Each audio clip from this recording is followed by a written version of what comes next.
Well, we're back. We are back. I'd like to keep you on your toes. Just dealing with a few heat and power related issues here at the track. Good evening to Dave Bowman, first to make it to the new stream. We might change streams every couple of hours, you never know, just keep you guessing. But anyway, thanks for joining us again. We are back. Apologies for leaving you high and dry. Yeah. Most especially apologies to our heroes like David. Thanks for finding us so quickly. You win. First comment.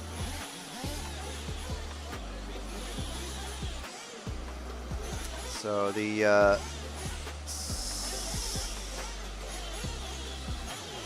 heat number 5, group 5 out. Ah, there we go. Jim Thompson is our who finished second. He'll know his way around the track because that's the guy who's running it. Innovate Racing, hello. How are you? Innovate.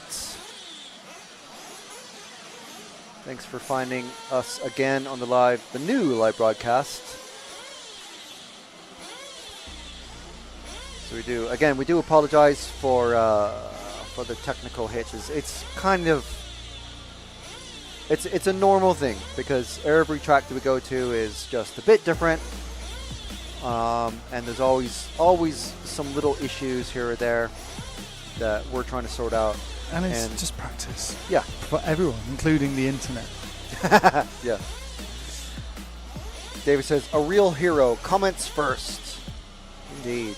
Indeed, indeed. So there's our pit lane. Mechanics ready.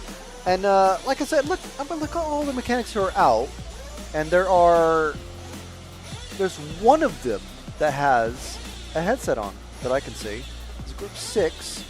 That means there's, group 7. Jim Thompson. Oh, Jim is in, what? Jim was just on the results. Oh, that is the previous heat's results. So this is group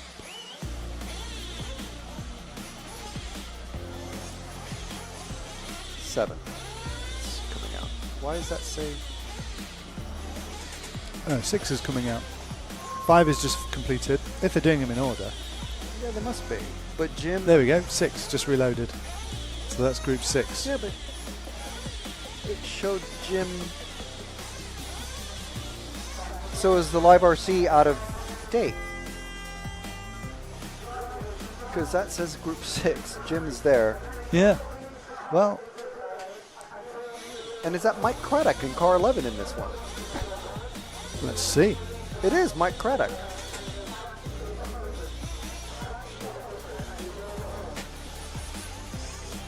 I think refresh on the hnmc.liverc.com/results to view the heat sheet. But it seems like it's a bit out of date according to what is on the live results that we've got on the screen, which is first time I've ever seen that. So I don't know what's happening quite, but there's our names of the drivers who are on the out on track right now, and we'll see who Jim has picked up in this first group of, well, everyone's out on their second lap now. Well, no, first lap apparently. No one's crossed over. Yeah, so yeah. So they went out, but then it takes about 50 or so seconds to finish the lap and start their first lap across the timing loop. So this is the first lap for everybody that's out there. So you'll start to see the names move around on the live timing. Coming over the double-double.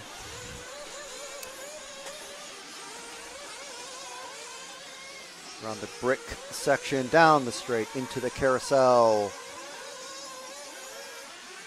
And of course, I just completely forgot to even look at what car this is. So coming around the S's and over the green jumps. This is car 1 of Michael Shorey, which is the correct name that's on it. Jim was in the previous group, so I guess he was just moved. I don't know. it seems like Jim Thompson may be the one who is the one driver who's kind of like listed on the heat sheet, but not actually in the correct heat. I don't know. I don't know what's happening. We'll figure it out. So heat 6 out on track. A 9-minute run, and everyone trying to get their fastest 3 consecutive laps is Michael going through that very, like a hard chicane, and now into the S. Oh, there, I forgot. There's little bits of wood there just before the chicane, this S bit. So it's the 1 car of Michael trying to chase down the car 2 of, is that Philippe? Yeah. So these cars, I think it's in the order of 2 and 1 at the moment. Over the back tabletop into, I'm not sure what to call that. That's probably the biggest jump, or maybe one of the 2 biggest jumps on the track. These 2 really shouldn't be, just let,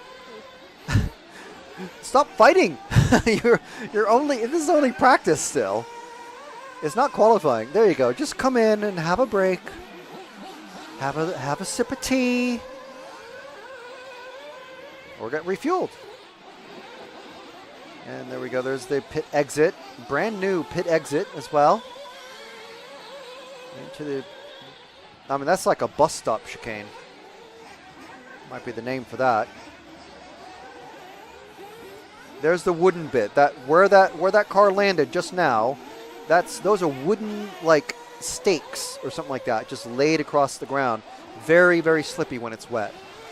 And we'll see plenty of that tomorrow. So hopefully the marshals have their ice cleats on. Yeah, let's follow a different car now. So is this the, it's still the car 2. It's fine. Philippe going down the main straight. Not pitting in. So again, 3 fast laps. There's the bus stop chicane. And around this section, a little too tight, Jim. There's the S's. And then coming straight towards our camera. That's one of the other biggest jump on the, oh, that's a terrible attempt at cutting the track. I mean, valiant, but terrible. The back tabletop, not quite a table, it's sort of a table. That's an actual, almost a tabletop. Double, not a great landing off of that, but getting that, wow, that the second car behind, trying to go super fast.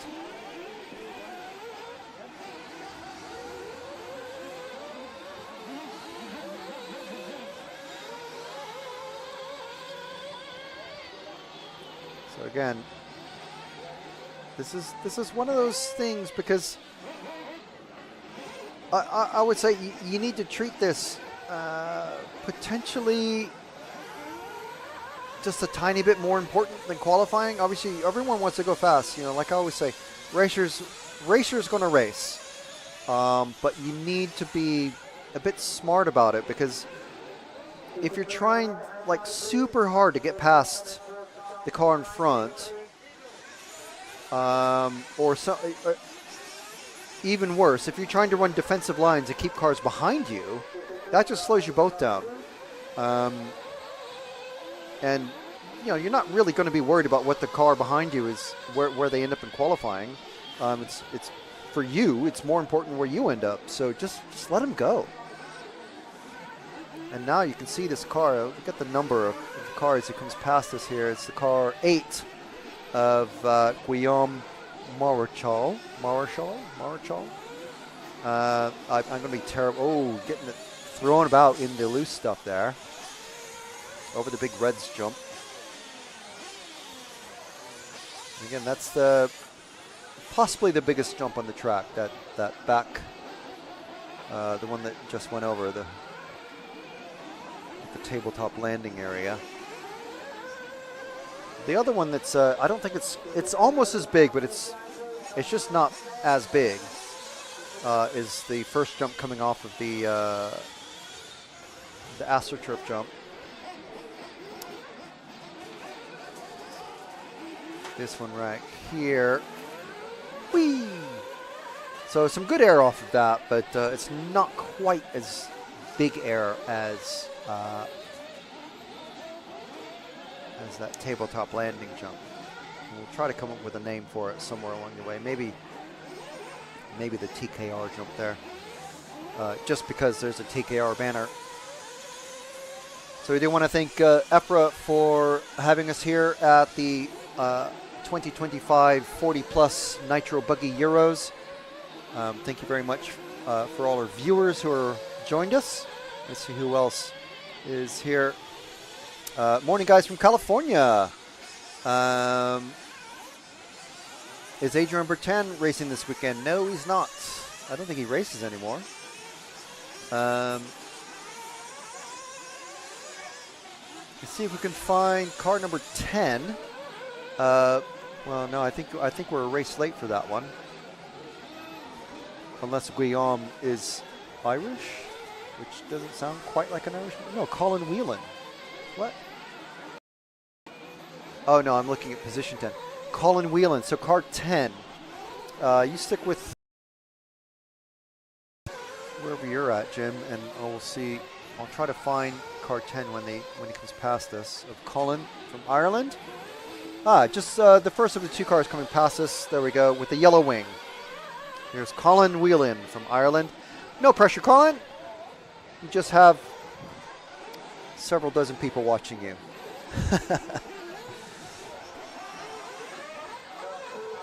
Coming around the S's into the AstroTurf jumps. There's a little, tipped it over. Got caught out there with the landing. The wheels turned and tipped him over.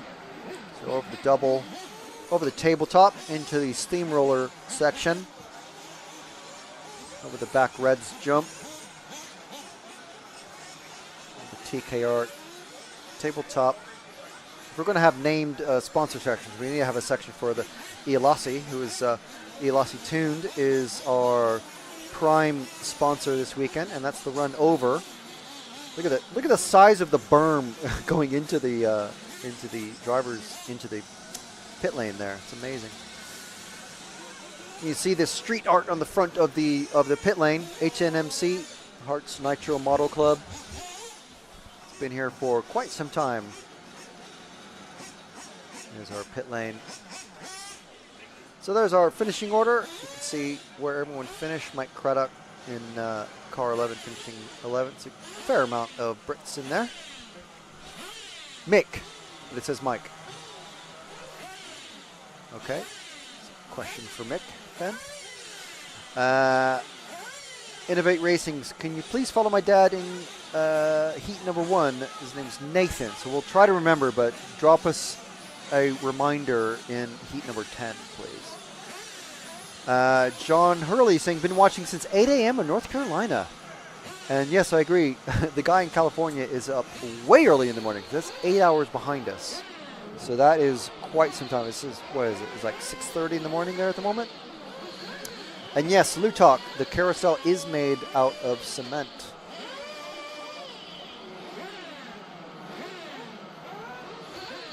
So that's one of the reasons why I call it the carousel. The other is, I do want to ask how, if people are going full speed into that. Obviously, there is going to be some braking, but you're going to be able to carry a lot of speed coming out of that.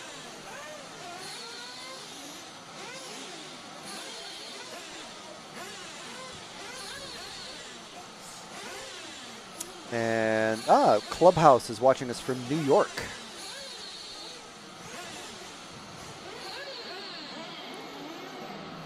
So thank you to everyone who's watching us from all around the world. We have U.S. Virgin Islands. We have the West Coast. We have the East Coast of the USA. We have Australia. Obviously, potentially Italy. Elliot Boots popped into the chat. Diego Castaneda saying, checking in from Costa Rica, 7:30 in the morning here. Wow. And Lutok, a track with 5 different surfaces. Exactly. That is one of the reasons why I call this track the Nürburgring of off-road RC. We have brick block paving. We have, obviously, we have the high packed dirt, hard packed dirt. We have AstroTurf. We have wooden boards, and we have well, not smooth concrete. I would say it's fairly heavily textured concrete. 5 different track surfaces in one track. It's amazing. So let us know what sort of surfaces your track runs, whether it's all one surface or a couple different surfaces. Jim Thompson trying to get out there and trying to rescue a car that he is mechanicking for. Dub Rider saying, afternoon peeps, checking in from the UK. Nice to see a local race, exactly. It's very nice to have a relatively late trip. It was still early in the morning, so I had to wake up early. But not as early as we normally do to catch a flight from Gatwick or Stansted or anything like that, like we usually do. A nice drive down the A1 and down to Stevenage, down to Hertfordshire. Blue Talk saying, a track like that here in the U.S. would take a few millions to get built. Wow, a million. Wow, well, if you're a millionaire, yeah, why not? Why not have an RC track in your back garden or somewhere in the woods? Aiden Burke saying, oh my gosh, it's Mick Butler in the pits. Exactly, it is Mick Butler in the pits. He's out there. We'll focus on the track for a bit though. Oh, big crash going into the bus stop chicane, and still running though. It's okay. I think it's car 6. Or maybe the 12 of Steve,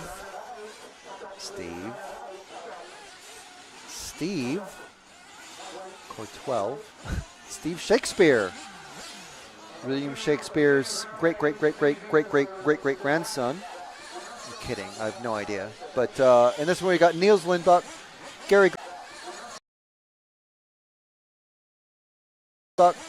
Gary Gregory, Barkley Abernethy, Chris Smith, Jonathan Wolf, Andre Kuchenbecker, Alex Page, Nathan McLaughlin, Emiliano Carlesi, Robert Cockcroft, Vincent Tialdi, and Steve Shakespeare.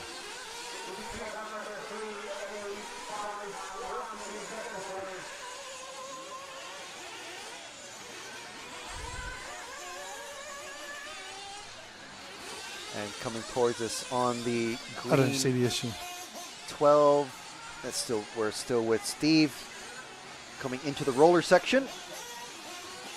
Over the Reds jump. Ooh, now I need a little bit more speed there, Steve, to make that landing zone. I mean, who am I to give any sort of tips on this? The extent of my racing tips is about do more laps than the other guys. That's about it. Going into the bus stop now over this little mini kicker. It's very handy to have the white strips painted onto the dirt so the drivers can see the angles of the track. I'm assuming this morning they did at least one lap track walk. I still need to find out what the dark lines are made of because flame out for Steve.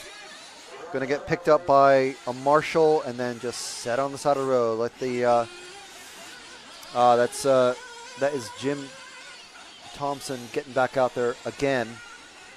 So what car is this now? Car number 5 of Andre Kuchenbacher, upside down.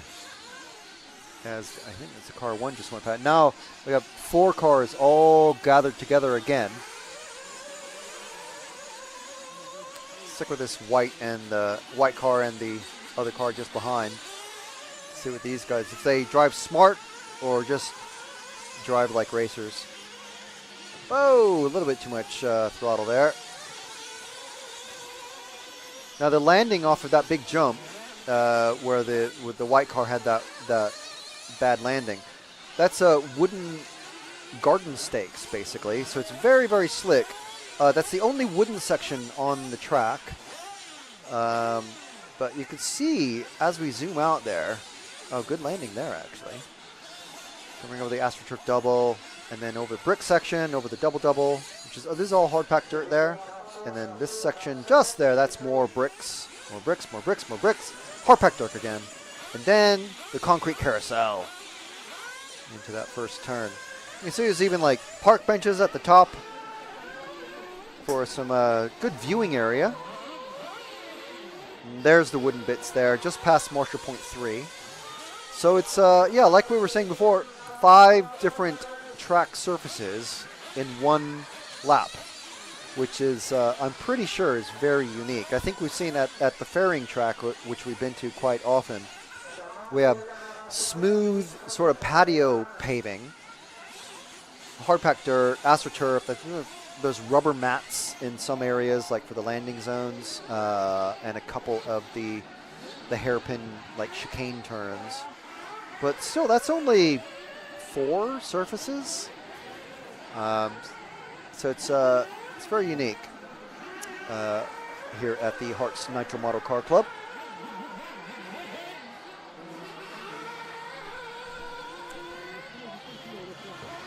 Matt's on Wasp collection duty once again.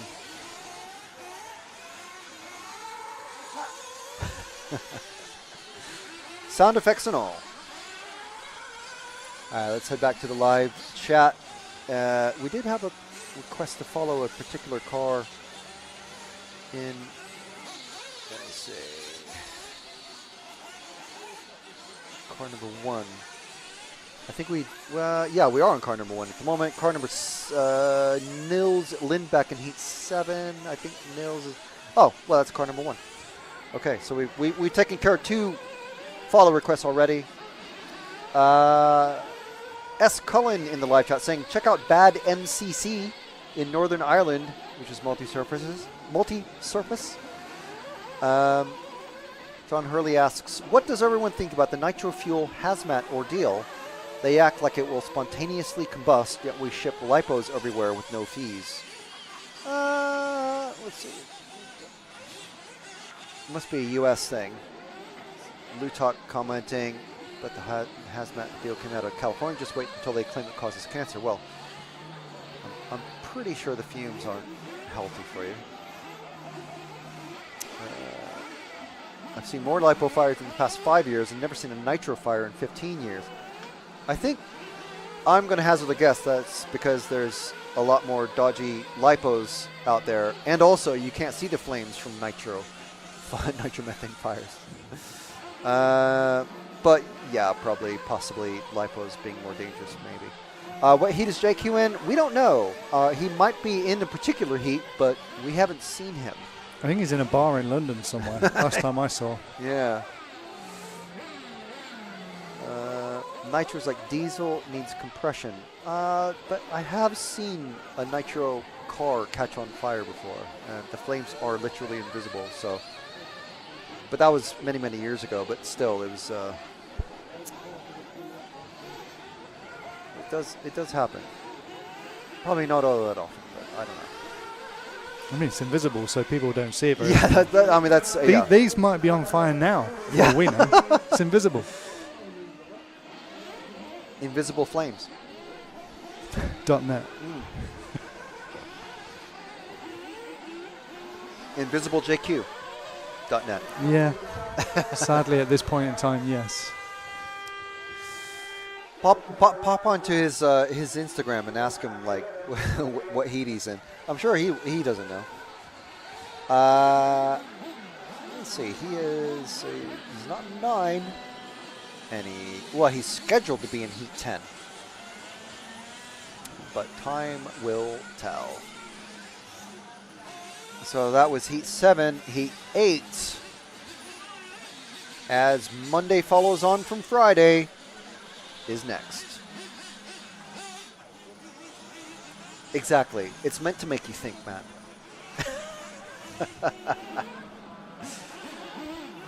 So the next one, we've got Christophe Fournette, Virgil Laurent, Ryan Donovan, one of our heroes.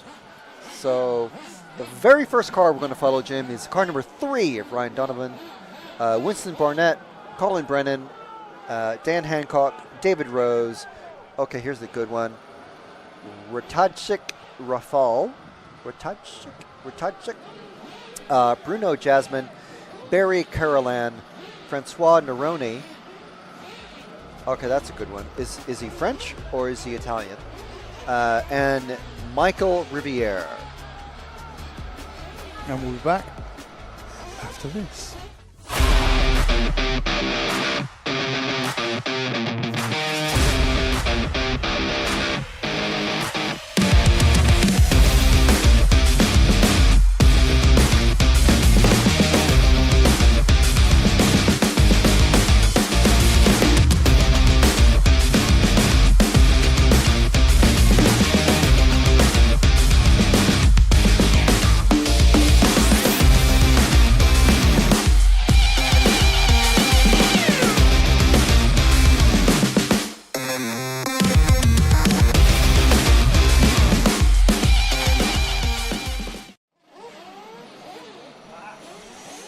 Were you air guitaring along? I was. I was. We're rocking out here in the studio. I've got a right sweat on now. double drum kits even. And who were we celebrating whilst doing that? The EFRA associate members. Yeah. We've got Ashley Patterson, mechanicking for car number 12. Just down there in the blue hat. Trucker hats, the way to go this weekend. You can get your RC Racing TV trucker hat on rcracingtv.com/collections. Or you can get a Flex Fit hat, or you can get a flat bill hat with gold bill, like Ryan Donovan is wearing this weekend. Or you can get a snapback hat with the RCTV embroidered logo as well. So many selections of hats. And we're back on the moving camera. First car is coming towards. Oh, bad crash for one of the cars. Is not broken, but going okay. Yeah, where's the car 3? Or car 3 of Ryan. So we'll follow Ryan for a little bit because, as far as I know, at the moment we don't have any other follow requests. What car is he running? That's the car 7. Stick with that one though, Jim. And car 3. Is he out there?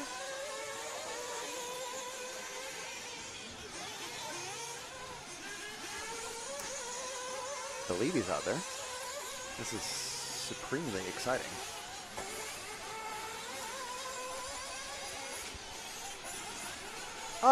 Okay, so he's the next car going into the roller section, Jim. The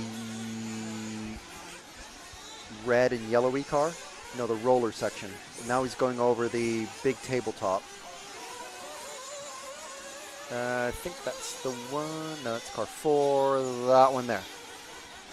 The middle of these 3 cars is Ryan Donovan, one of our RCTV heroes.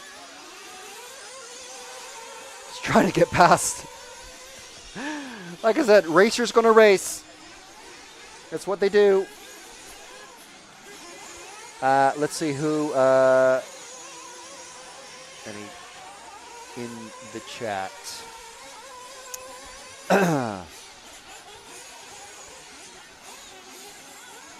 And Ian JJ Ford is asking, why, can I ask? That's very good phraseology there. You had the Buggy Euros on a couple of weeks ago, yet now you're having oldies with their own event. Why can't they all be okay at the same event, I think is what you're asking. Okay, we have a couple of other requests here. So we'll let Ryan go. And no, we're going to look for the car 2 next. We're going to try and get smoother with these the follow requests and stuff like that, because we have a car 2 and then also another car request to follow.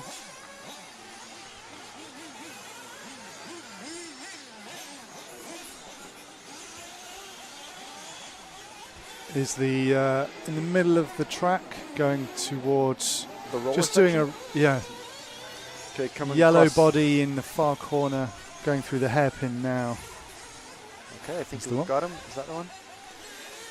So the reason why we made an immediate switch to the car number 2 of Virgil here is because Fabian Dobat, who is one of our RCTV heroes, has made a request. So one of the perks of being an RCTV hero is that you get priority follow requests. But also, Ryan Donovan is also a hero, and Ryan, who is the first car that we were following out, so you get priority follows, but also follow requests. So Ryan can actually double up on that and say, hey, can you follow? He can pop into the live chat or pop into the studio here because he's physically here. And pop in the studio and say, hey, can you follow car whatever of whoever? Probably John Hazelwood, who's in the last heat. And we'll say, sure, Ryan, we'll do that because not only are you a hero, you're wearing one of our brand new hats. The what did you call it? The Messy Birds hat. Pesky birds. Pesky birds. and the whole team refused to wear them, and we're a bit sniffy about them. And I can tell you now as a tastemaker and a trendsetter myself, they are the top selling cap of all time on our website. Not by the team who offer them for free, they won't wear them, but people who want to pay, they buy them. Well, I this weekend, because it's warm, I'm repping the camo trucker hat. Jim is repping the snapback hat, which is another relatively new one. Okay, so car number 2 we followed for a little while. Car number 5 is another follow request, not from a hero, but actually car number 5 of Colin, unfortunately, Morgan Kling, who made that request. Car number 5 of Colin is not out there. So we can't follow car number 5, unfortunately. Neil Burdes, UK RC Sim Racers, saying, Art Rye is on track now. Follow him. Rye. Oh yeah. No, we were following Ryan. He was the very first car that we did follow. So yes, just making that clear. He is showing as is that red? Has he not come across the track in a little while? Or? Yeah, he's showing as red. Oh no, he's just crossed now. Okay, so he's fine. One of the cool things for this season of RCTV is that we've got the progress meter underneath each driver's name. So if you know, that kind of helps us to know where a car is physically on track. But it's pretty handy. And Lutak saying, sounds like when my grandfather used to be at the stadium watching a football match with his AM radio listening to the commentators. I mean, I'll take that as a good thing. But to go back to the question of Ian JJ4 saying we did have the Buggy Euros a couple of weeks ago, and massive congratulations to David Ronafalk for getting his 4th Euros win. The second on that same track, but still his 4th Euros win. We did have the Buggy Euros, but now we have a 40-plus Euros. It's just this is meant to be like a casual race. I mean, there's a Spec tire that everyone has to use. Everyone is on the same tire, wet or dry. And there's also, and this is literally in the EFRA handbook rules, there is a bar at the track. So serving adult beverages of your choice. But yeah. I mean, that's pretty cool, isn't it? So it's meant to be a much more casual event than a Euros, which we saw earlier, a few weeks ago in Barcelos. But the Euros, they do have a 40-plus race, which that's purely an exhibition race. There's also a junior race, again, purely a exhibition race. And confusingly, I think it was it Noah Ben Mohammed that won the junior championship because he was the top, well, whoever it was, won the junior championship because they were the highest rated or the highest finishing junior racer. So I believe it's under 16. But there is a junior final that they were also allowed to race in, and they were on the podium in both of those events, I think, or something like that. I can't remember. It's mildly confusing, and to be fair, I posted the wrong photo on the EFRA Facebook page, congratulating them about it. So yes, it is a little bit confusing, but there is an official junior championship. The junior race doesn't factor into that. It's purely an exhibition race. The 40-plus race at the Euros, again, purely an exhibition race. This is the 40-plus official European Championship. Car number 1 of Christopher. Let's see, we only have a little tiny bit of time remaining. If they're early in the lap, we will try to follow them. Let's see where the car number 1... okay, Jim. Yellow wing car going towards the roller section.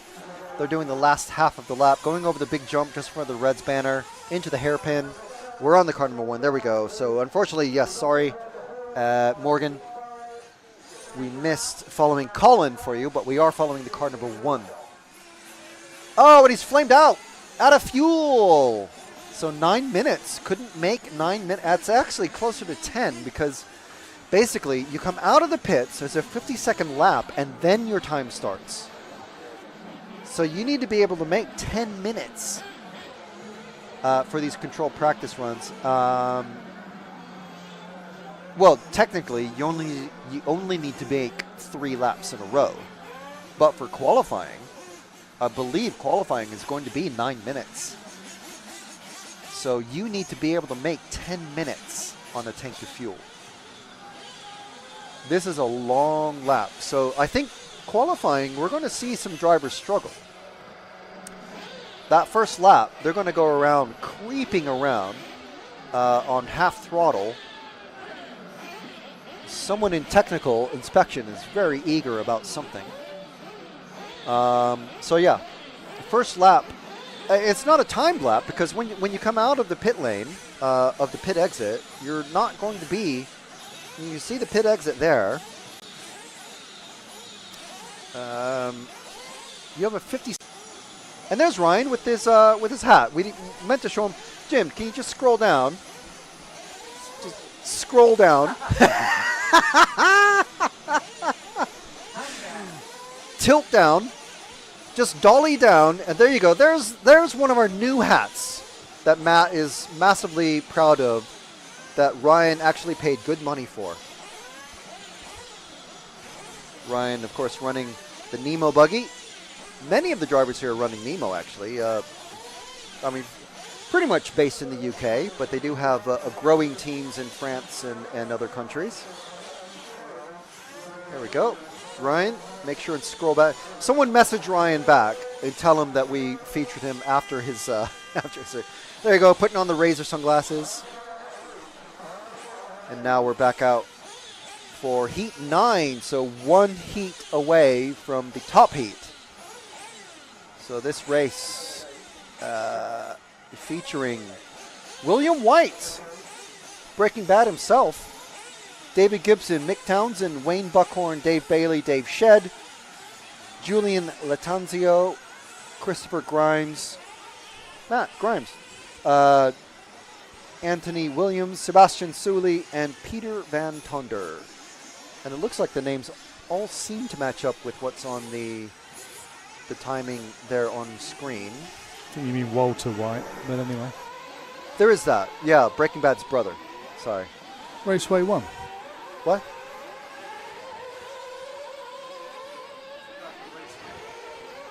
Right. Okay.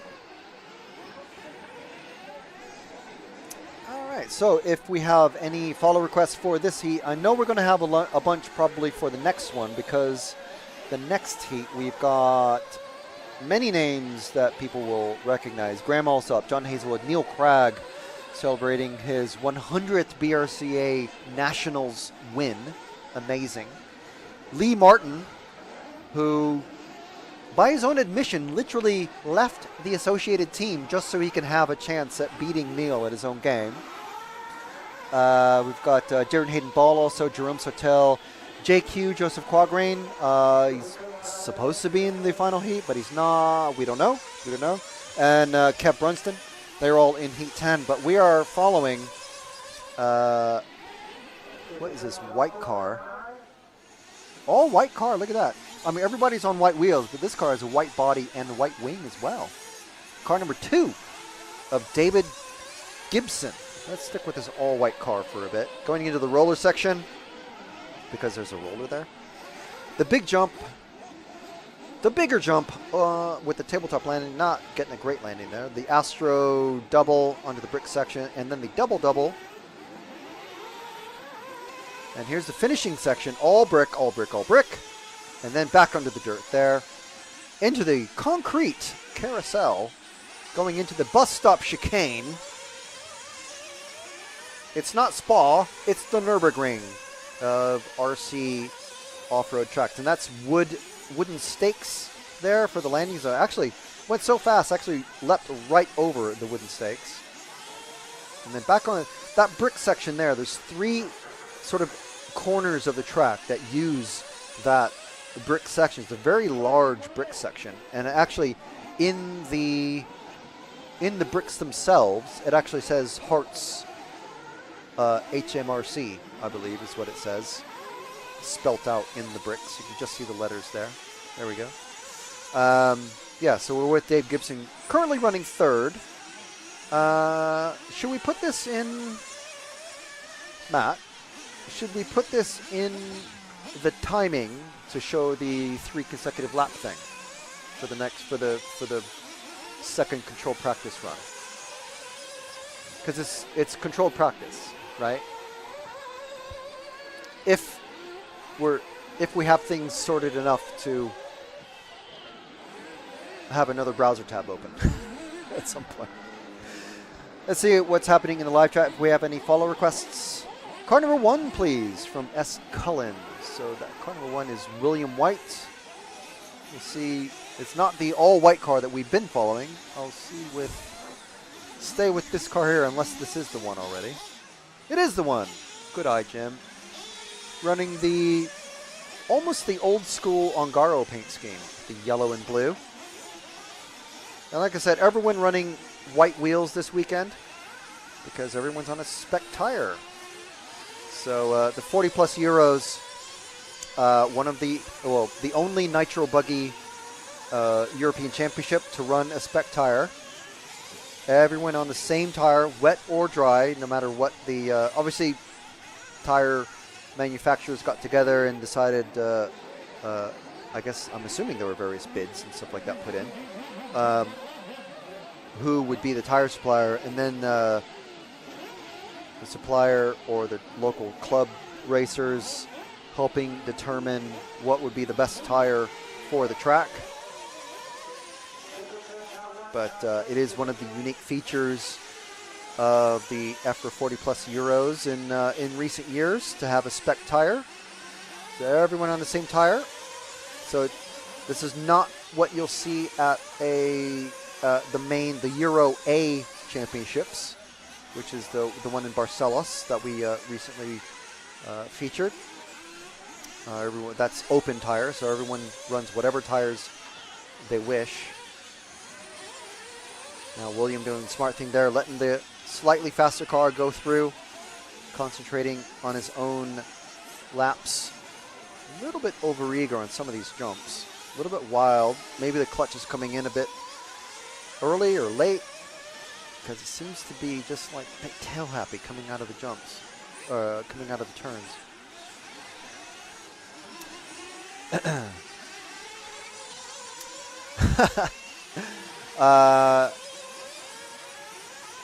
Mal Richardson saying, how good does that new track layout look? I love that every time we come here, it's different. I assume the HNMC change it every year.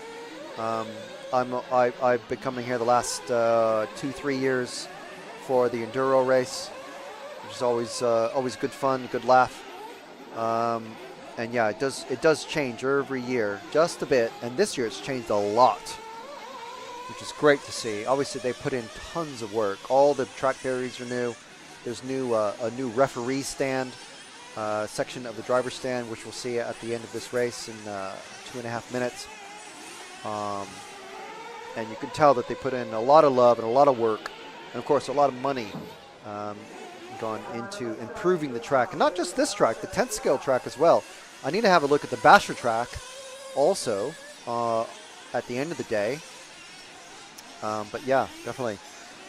Peter Edern saying, we need a proposal that 40 Plus must use yellow wheels as we all age, and it truly helps point definition on the track. All the cool old men know this. Thomas Kitchen saying, good morning, fellas. Doing a great job as usual. Thank you very much, Thomas. What was the Spec tire that was chosen? I don't know the exact model of tire, but Jetco is the brand name. Actually, if you go on the EFRA.ws webpage and go to race information and race calendar, click through to that. There is information there about the exact Spec tire that was chosen. Obviously, it's a pre-glued tire.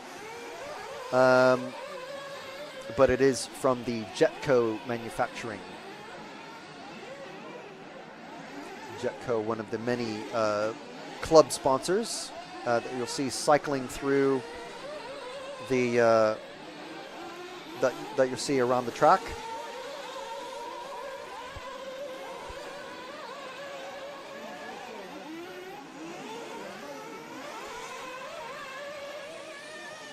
So William White, a popular choice for the, oh, and getting it all wrong there in the bus stop chicane, but still going on the last lap. So hopefully William here, who's on camera, that was not me that did that. That was all of you who requested to follow William.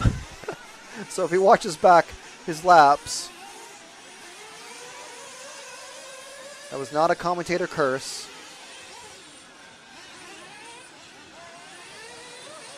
But William on the final lap here. Well, it's 10 seconds. I don't think he's going to make. He's still going to. He's got one more lap to go still. Wow. So is he going to be able? The lap times are like 50 seconds or and still getting it wrong in that bus stop chicane. Everyone's on their last lap now. He crossed that finish line with about like 2.5, at most 2.5 seconds to go. I think it was more like 1.5. But hopefully he doesn't flame out. Well, I mean, it doesn't matter for controlled practice, but for qualifying, absolutely critical. You don't want to miss out a lap.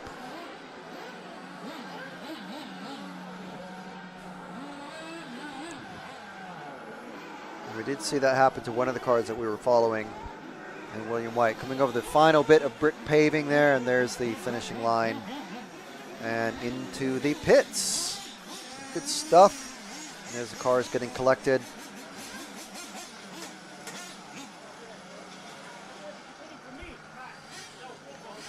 So Niblet RC saying hi and good luck to all. Hope the weather holds up. Same here. Thank you very much. Hello to yourself. Good luck to everyone. I'm assuming that includes us as well. And hope the weather holds up. That also applies to us as well, because who knows what the weather's going to be like tomorrow at this time.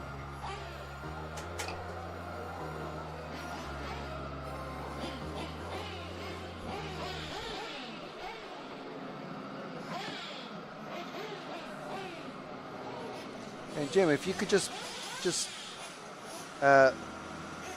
tilt the camera to the right a bit. Not tilt, that's a joke, but just pan the camera just very slightly right there. A little tiny bit more. There we go, that's perfect, like that. So yeah, you can see the rostrum. Of course, the club has organized all those banners across the front of the driver's stand and the rostrum. Those are all custom made by the club. So I'm sure those will be up there for years and years. Something for the club to be proud of, to be hosting the 40 plus Euros. Of course, on the officially, weirdly, it says the Euro plus 40. We just call it the 40 plus.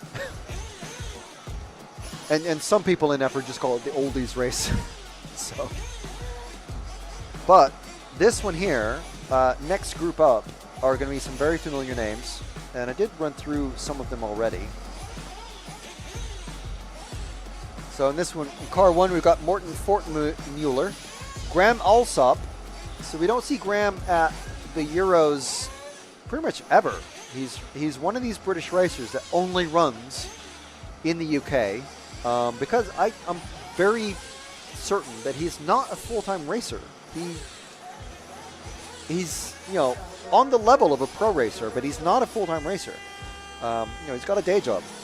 John Hazelwood, who runs the Nemo and Agama racing team, he's out there on track as well. Neil Cragg, like I said earlier, celebrating his 100th BRCA UK Nationals win, which is amazing.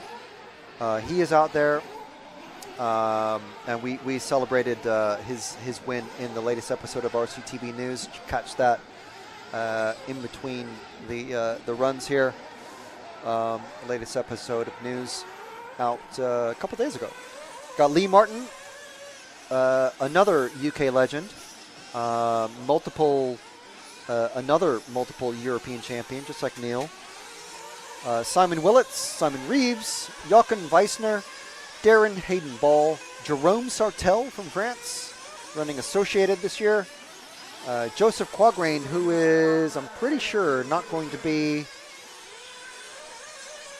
in this one. And Kev Brunsden in this one as well.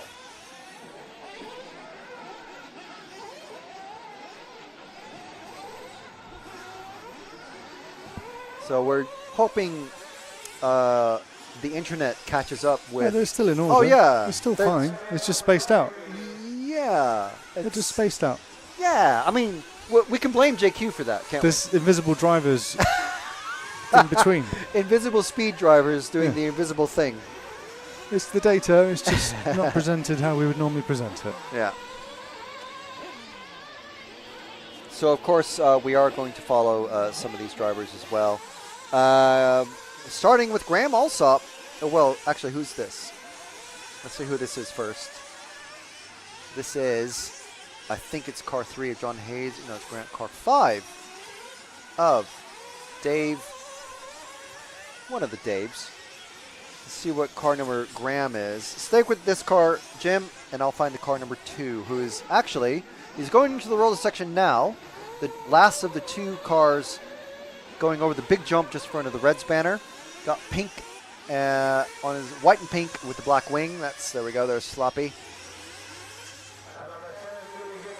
And if you're unfamiliar with Graham, Sloppy is literally what he goes by. His missus, his wife, I think. Oh no, they're going into the pits. His wife right there, who's pitting for him, she literally has Mrs. Sloppy on the back of her shirt. And you're not misreading her top wrong. This is an HB. Graham, one of the top drivers running an HB in the UK. He has been for years, actually. So we'll follow Sloppy for a bit because we hardly ever get to see him on camera, to be honest. I think this is literally the first time I've ever seen him on track. Going around the hairpin. Oh, the big jump. Whoa, and getting that wrong, but doing the champion's roll. Coming around the big concrete turn over the double-double. And of course, I mean, the interesting thing is here, I'm sure Graham has been to this track many, many times before, like all of the UK racers, but this is very likely his first time, not literally his first laps on the track, but this is his first visit to this track on this layout. So the track will be mostly new for him. So into the roller section. Ooh, getting a bit bouncy there for the back end. Yeah, we do apologize for the gap in the timing. It's weird to us as well. So we're working on it though.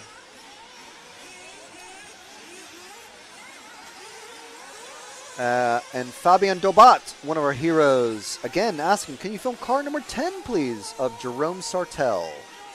So let's see. Jerome Sartell, stay with Sloppy Jim, and I'll see if I can find the car number 10, unless you find him, unless you know exactly where he is. You stay with the car that we're on.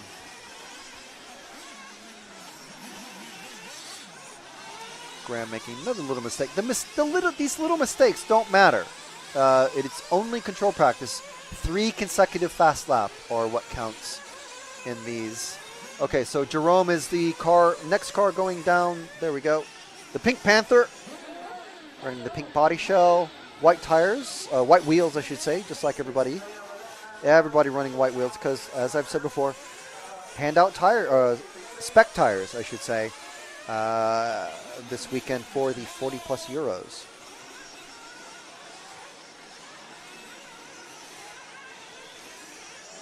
And I'm sure we can look forward to some really good racing this weekend.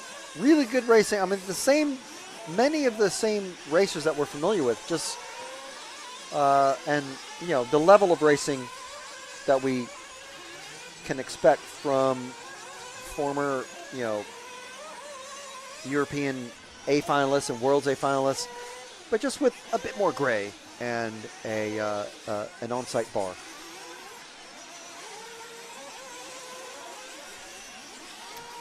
And Dave Bauman saying, JQ not practicing. Shame on him. Shame ding, shame ding. Game of Thrones reference there for Matt, because I'm sure he's watched that. I mean, he knows.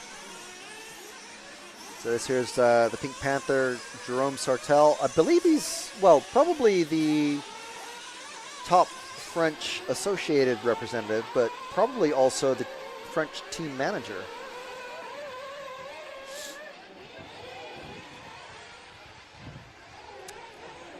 Shane Smith replying to one of our previous comments from Ian saying, why not have a separate 40+ Euros? To do it this way, it's probably a more enjoyable event at a different track, exactly, for the oldies. And believe it or not, there is actually a 50+ race as well. So that, again, that's not a European championship. That will just be an exhibition race. And yes, the drivers that participate in that, if you finish top 3, you get a little trophy board thing as a memento. But it's not, you know, it's you know, it's a European championship. Yes, it's all EFRA, but you know, it's meant to be a much more casual and fun-based event. I mean, the fact that a bar serving adult beverages is literally written into the rules for the 40+ events should tell you all you need to know. Ooh, we got some clumping action now. 4 cars all together. Jerome, oh, getting it through there. Look at the big jump. Little strenuous, but it works. Everyone ended up, or stayed on their wheels, I should say. Oh, getting it. Oh, Jerome. Yep, not wanting to miss a lap. Yo, yeah, very good point, Chris. Can we get a minute of Craggy or Leary? Who's Leary? I imagine that must be Lee. Let's, Leroy Jenkins. Okay. Car number 4. Where's car 4 of Neil Cragg? Completely have forgotten about him. There's only half a minute left. Jeez. Where's Neil? We'll definitely follow these guys in the next control practice 2. I don't see car 4 of Neil just yet. He's got to be in this group about to come over the line. But he's not. Car 4 or 5 of Neil or Lee. Either one of them will be great. Oh, there's, okay, so Lee is about to go into the roller section now, Jim. There we go. That's perfect. That is Lee Martin. We do apologize. Just rambling on, but this is how many times? 3-time European champion Lee Martin in 10th buggy, and we'll see if we can find car 4 of Neil, as he's got to be one of these cars coming across at some point. Try and find car 4, Jim. Or is he already finished? He must have, sorry, he must have already come in. And Donald Duck, quack quack, in the live chat says, "Woo, Nitro and a bar sounds like a plan." We do agree. And it's not just beer, should I say. It's cider as well. So that's what I'd have. Thank you. Ah, there's the Skull Dingadonger. Right there, walking underneath the camera right now, the pit cam.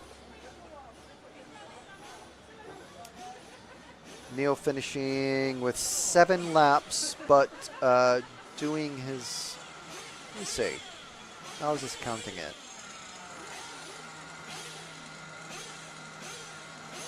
I'm assuming that's counting it, I don't know. Because obviously he was out of, not sure how exactly that's counting it. But okay, so that was the fastest guys.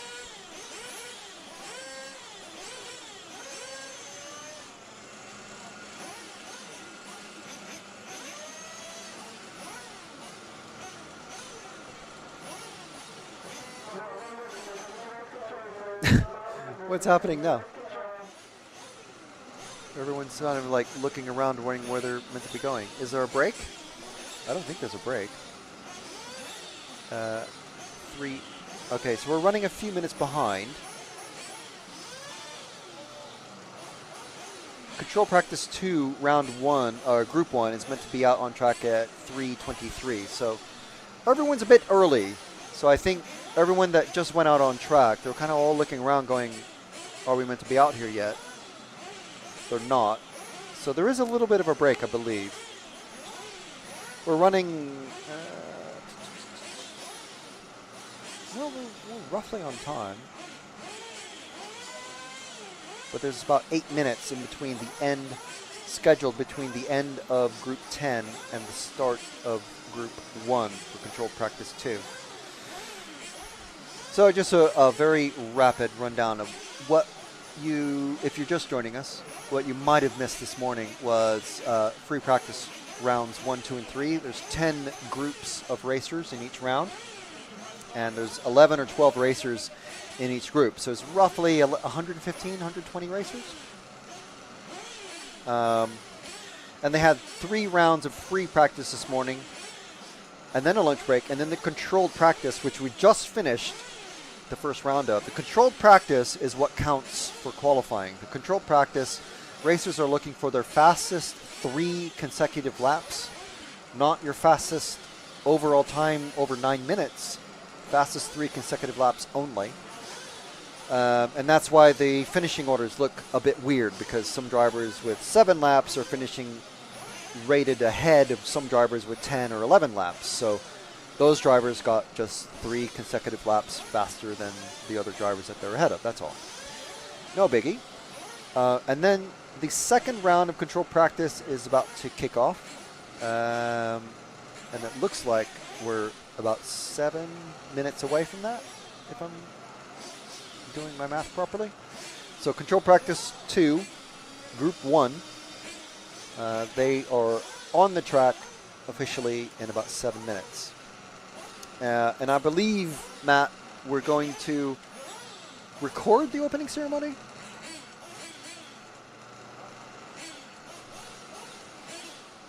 And that's what we'll do.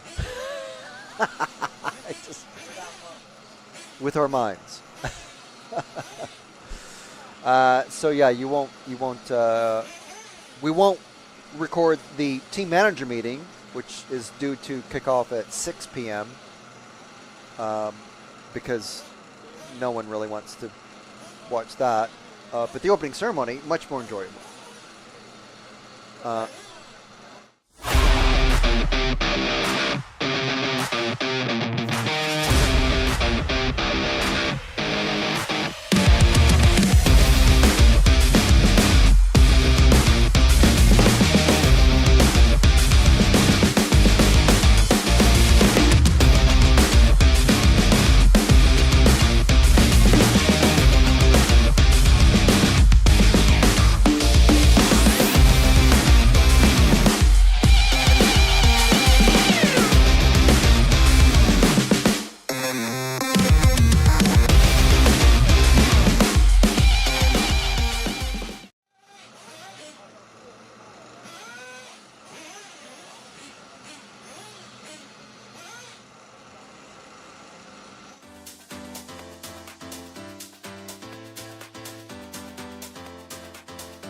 Popovich makes an error. Marcus Karup is through. Now it's a four-way battle. And Ben's on the inside. He's got him. I love RCTV News. There's RC in the background. Hi, everybody. This is mine. Okay, fantastic. Yeah. So we are here at ETS round number 3 of season 17. Davide Ongaro, associated European champion, and didn't he deserve it? Bruno Coelho is your champion. Today, mamma mia, super happy. It's like a real now. It's like a real.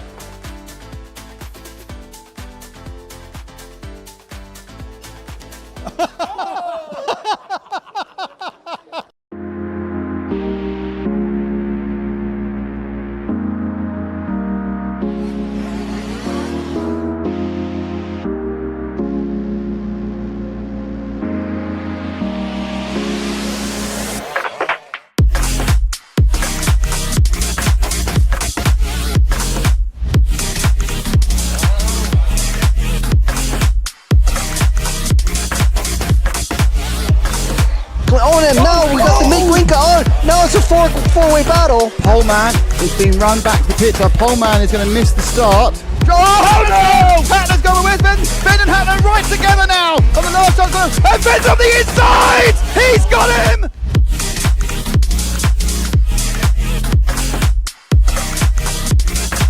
Fantastic display of driving from these two drivers who have pretty much carved up the touring car world between them this year. Clubl made an error. So Clubl makes an error. Marcus Karup is through.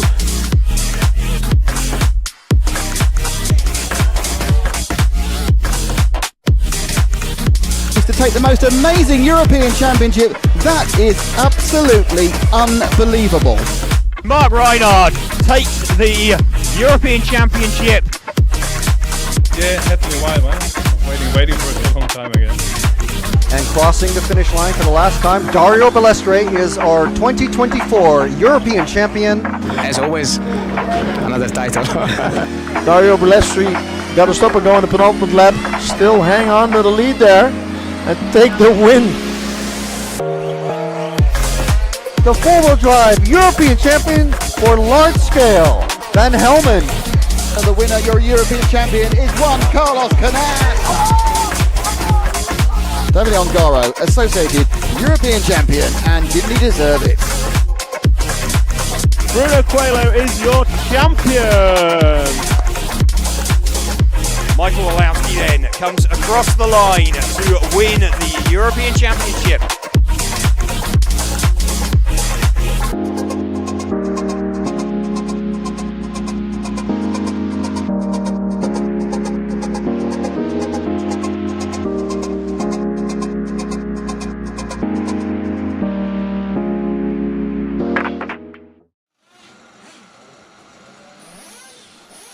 All right, there's some some of the fabulous highlights that we've had in the previous EFRA racing season. Some really, really good, amazing moments, fantastic racing all across Europe. We're happy to bring those to you this week, brought to you by not just EFRA, but also Iolasi Tuned, and also several of the sponsors organized by the Herts Nitro Model Club.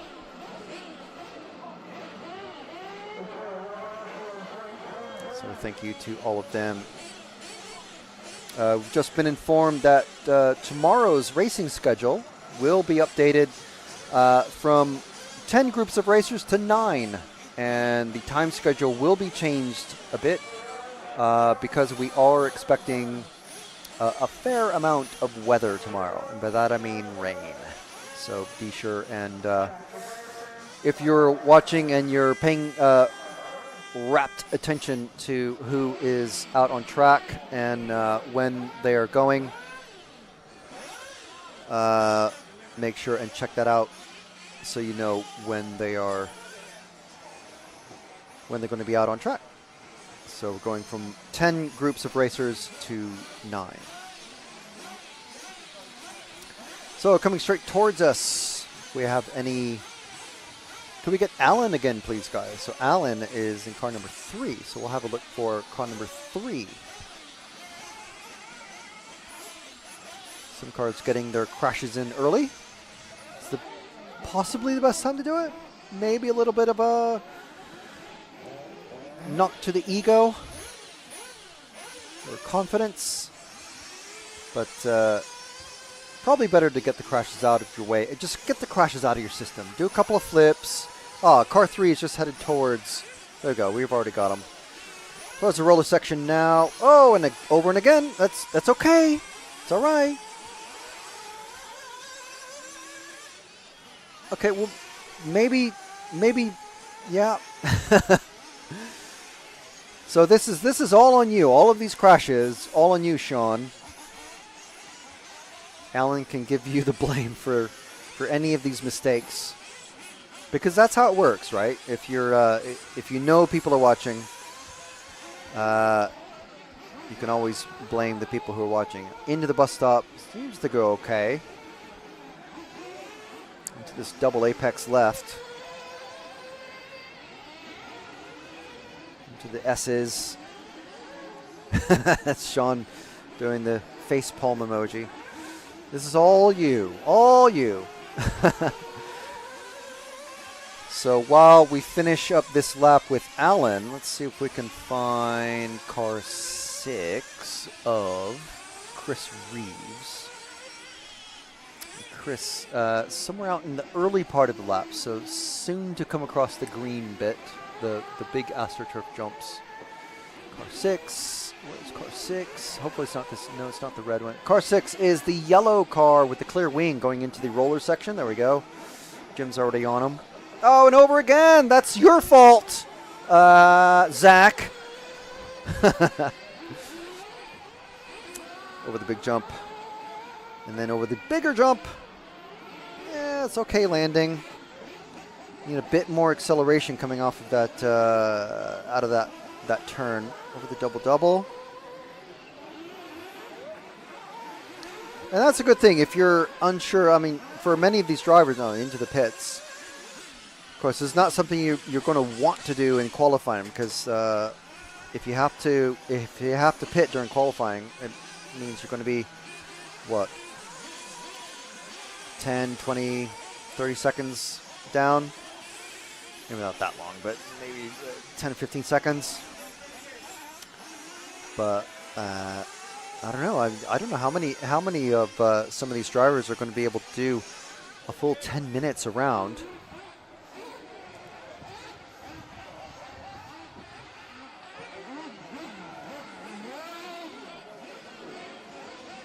So this here is the car 6 of Chris Reeves. Sorry, is it Reeves? I know it's Zach Reeves who asked it for him, but yeah, it is Chris Reeves. So is this brother, uncle, son, dad, granddad, grandson? One of those options? Sean saying, I'm saying nothing next time. It's potentially the smart thing to do, but you know, it's always nice to have a couple of laps of your car going around the track.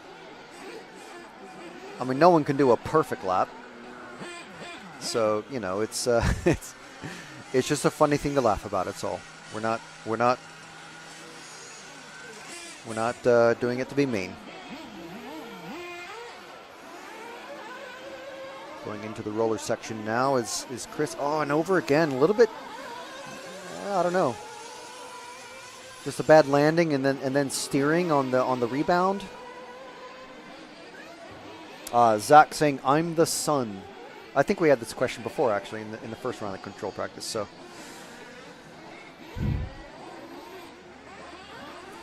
maybe Zach, maybe if you, are you good at tuning? Maybe you can tell your dad. Give your dad some either driving and or setup tips to get around the track just a bit smoother. Getting tied up there with the that other car.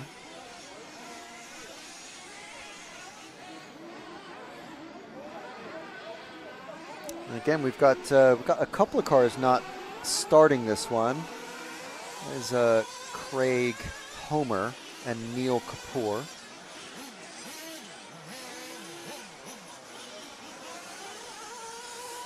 We have seeding 1 results already. We'll run through that really quick for you guys. And again, 3 consecutive laps. Fastest 3 consecutive laps done by Graham Alsop with 2 minutes and 10 seconds. Jerome Sartell coming in second with 2 minutes 11. Lee Martin and then Neil Cragg. And then Zacharias Villalba Nilsson. Simon Reeves, Kev Brunsden, Simon Willits, David Gibson, and John Hazelwood. That's the top 10 after the first round of controlled practice. Again, this is not qualifying. This is not for the TQ or pole position or anything like that. This is purely for qualifying. So what would happen was, if the results stay like that, and who knows if they will or not, qualifying, I believe it's going to be, I think it's going to be split up between, is it 20 or 30? I think with this number of racers, it's probably going to be split up across the top 2 heats. Will be split up, so we'll have, if it is like that, it will be Graham Alsop in say, the final heat, and then Jerome Sartell will be in the heat previous, but Graham will have 3rd place driver Lee, and 5th place driver Zacharias, 7th place driver Kev, and so on in his heat. And then Jerome will have 4th place driver Neil, 6th place driver Simon Reeves, 8th place driver Simon Willits, and so on in his heat. And that's dependent on the number of drivers who are in all of the qualifiers. Now you can download and read through the EFRA handbook on your own, if you wish, to get the exact details on how that is all laid out. But that's roughly how it will go. So they don't just cram all 10 fastest drivers into one heat and expect them to have a smooth qualifying. They are split up and spread around. So it's actually the top 20 racers are spread across. Now at the Euros, we see that I think it's because the number of drivers that are at the A Euros, which is what we had in Barcelos a few weeks ago. That would be the top 30, or yeah, the top 3 groups are basically feature, I think, the 15 fastest racers, and they'll be spread across those 3 groups, so 5, 5, and 5. And then they'll be mixed around with other drivers who are seeded lower than them. Roughly how it works. So it's the idea being that you don't just throw all the fastest guys into one heat. They're spread around. So who are we following at the moment? This yellow buggy with the clear wing. There's a few clear wings out there. Chris Reeves still. Let's find another car. Jim, I don't think we have any other follow requests. We've been following Chris for quite a while. And we're on the car 1. Or should it be Peter Resurrection? Final lap now. Time has expired, so this is final few corners for Peter. The size of the bollard going into the pits there, it's a huge barrier scale-wise.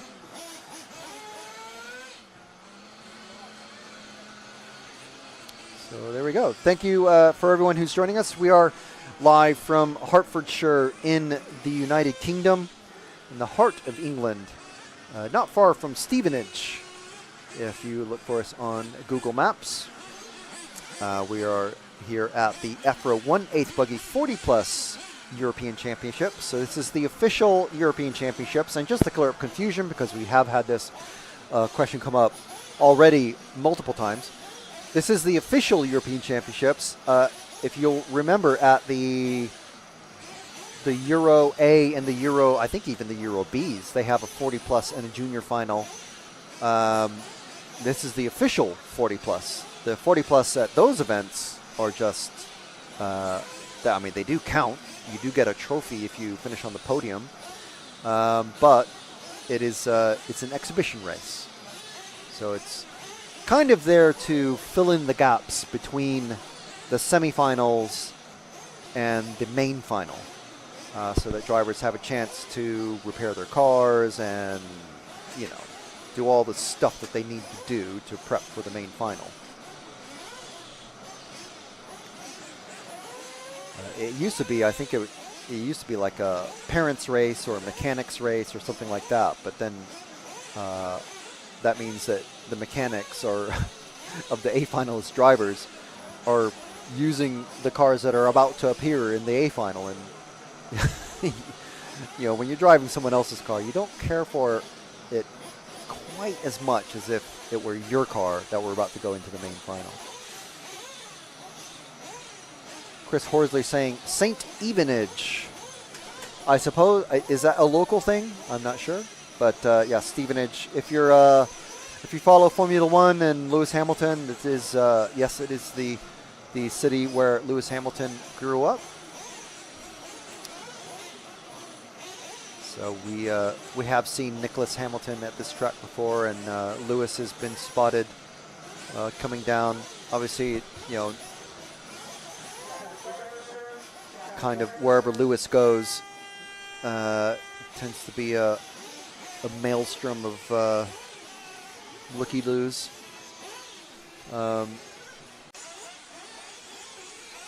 So Remy, the first one to cross the timing loop, but also making a mistake and getting a bit crossed up into that bus stop chicane. So he's going to have a slow lap this time.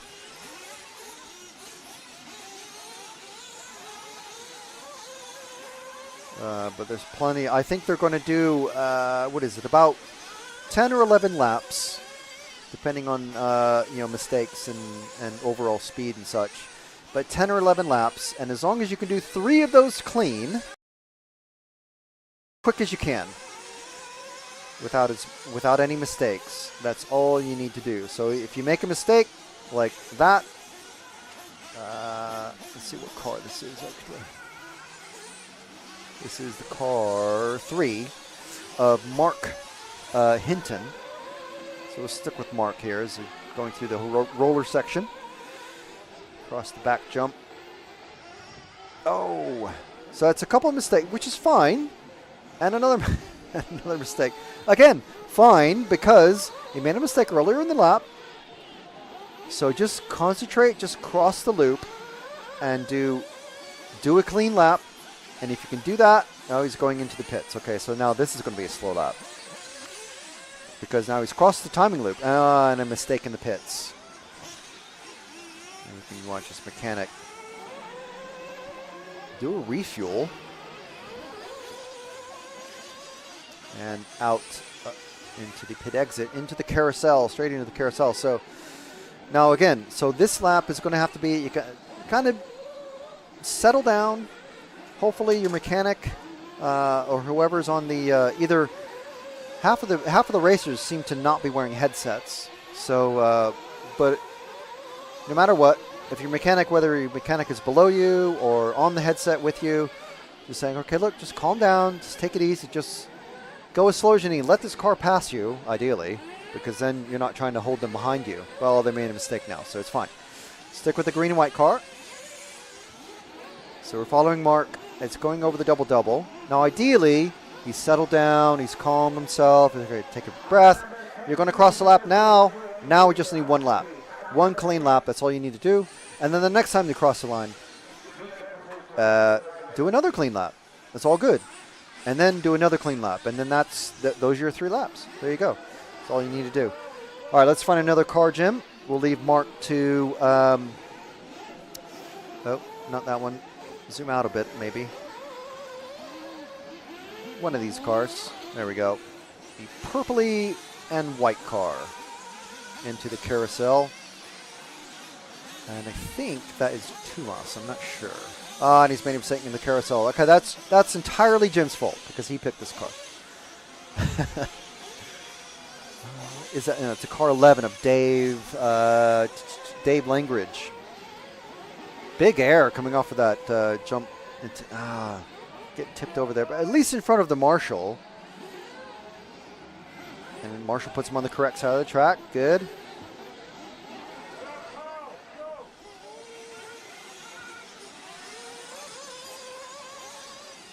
Okay, into the roller section now, over the table. That's the only true tabletop that we've got on the track. This one here is kind of a tabletop, but it's a bit of a slopey sort of landing zone, and that is a tabletop, but you have it's more of a landing zone of the jump before. So, and that's one of the two big jumps on track. So we have one true tabletop, I would say. Okay, so Dave going into the pit. So let's pick on another car, Jim. Got 3 minutes and 40 something seconds left. That's not Dave again, so we're okay. Let's stick with, let's see, get the number. I think it's car 1 of Craig Russell. And that landing zone there that he's bouncing off of, that's wooden stakes laid across the track. So like kind of a rumble strip. I'd like to see that more of like before a jump instead of being the landing zone, but that's how the track is laid out. And there's the big jump and then the landing. So ideally you want to be landing past the white line on that tabletop landing where it's flat. Double double. A little step up. And then back onto this brick section there. You got 3 goes on the brick section every time you do a lap. And it's concrete there.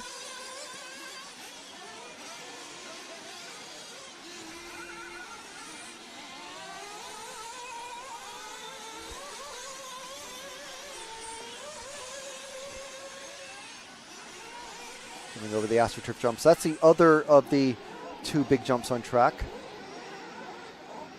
There's not many doubles on the track, but that was one just there before the roller section.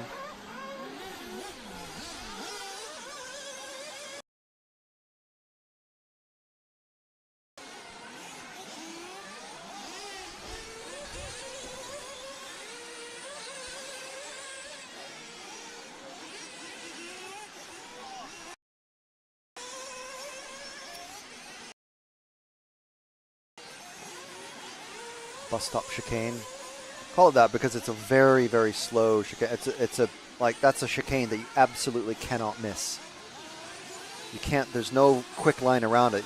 You're brought to an absolute halt.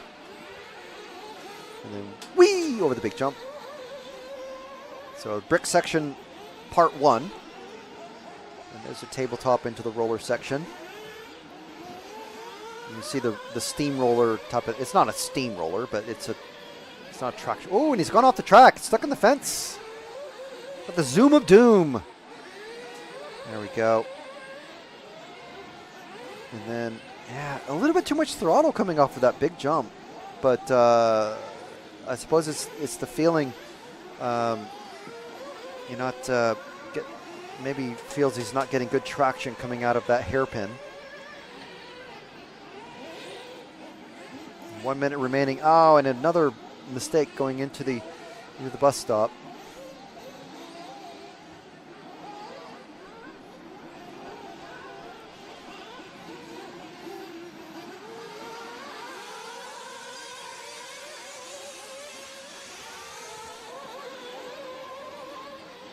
All right, so I didn't even mention the brick sections the last time. So you could see that all that at the bottom of the screen just there was there's a huge brick section, just all brick paving block. Now, if you live in the UK, you'll be very familiar with that, with driveways and patios, stuff like that. And then back onto the brick section again there. So it's used 3 times during the lap, and again here at the end of the lap. So it's one of these sorts of tricky sections where it's kind of up to you whether you drift it around or you kind of tiptoe so you don't wear out the edges of the lugs on your tires. So this is the final lap for everybody. The horn has sounded. Time has ended.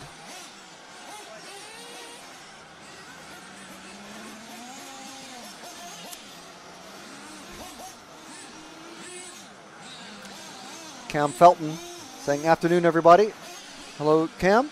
We'll be seeing you soon in Halifax. He says, could you please follow Craig Russell? Please, car number 1 in this heat. Well, I believe we already, yeah, we were just now. So yes, we beat you to the punch, but we would have, you can see, if you're in the live chat, you can see the RCTV logo next to Cam Felton Media.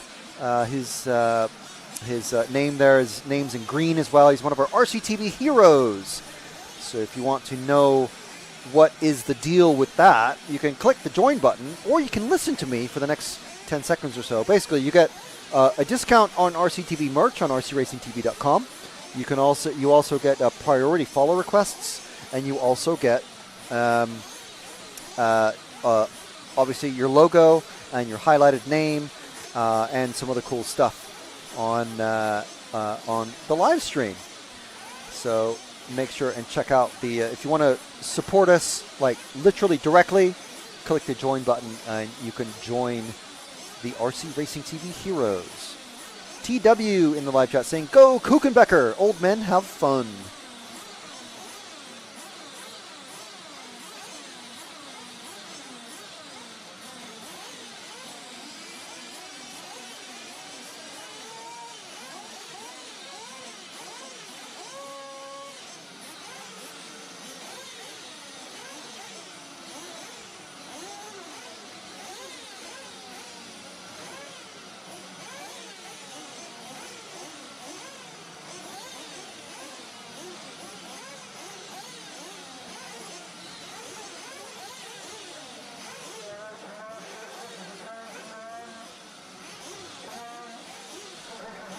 So you can see this is our pit lane cam.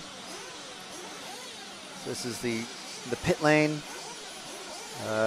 More and more drivers starting to wear the headsets as we move onward. I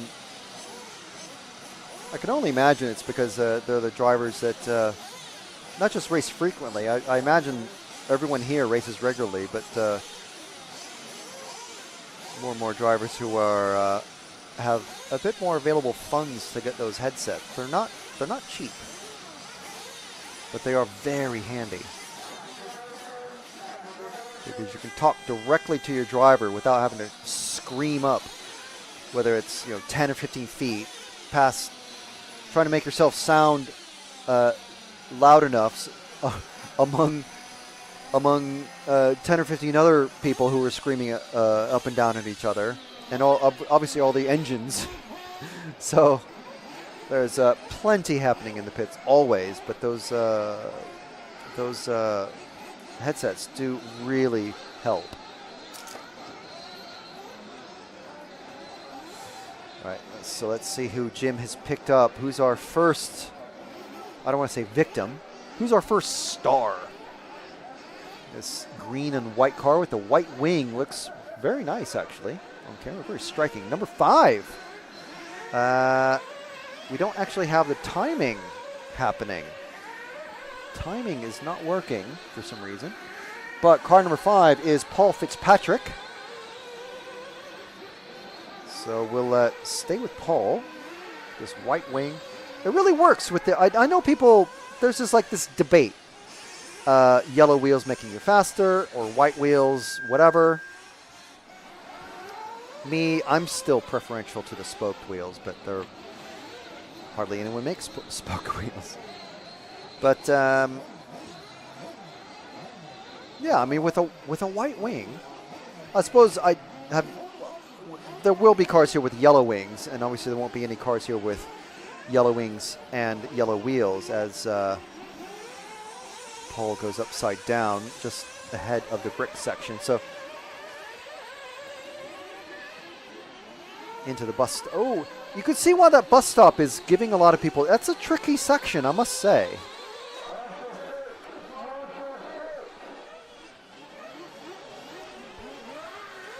That is a tricky section because you have to brake really hard for it. So as you come over the jump, it's barely even a kicker. It's just like a gentle ramp, but then you're braking. And then so suddenly you're braking and turning and landing and you get caught out. It's got to be so easy to make a mistake there. Once we got some drivers in here to chat to, I'm going to have to confirm that is a trick. That's a really good landing there, though. That was good acceleration coming off. So someone's got their suspension and clutch settings set just right.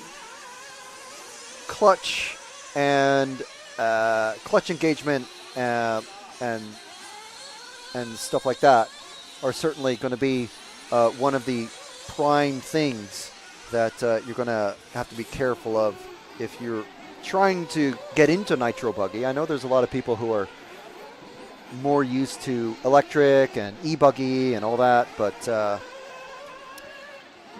as we're watching well, there's not a lot of action in the pit lane just yet, but there will be, I'm sure.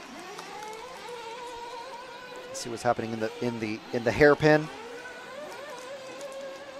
Not quite all kicking off, but still don't know what's happening with the live time. We do apologize for that. That's not on our end. It is also locked up basically on the liverc.com. If you want the live timing for future reference, because it is not working at the moment, hnmc.liverc, that's liverc.com/live/scoring. That is the proper full official live timing, but it is not working at the moment. So it's still showing, I suppose it's the results from the previous heat. But so it's not working for liverc, so it's not working for us. So we do apologize on behalf of liverc.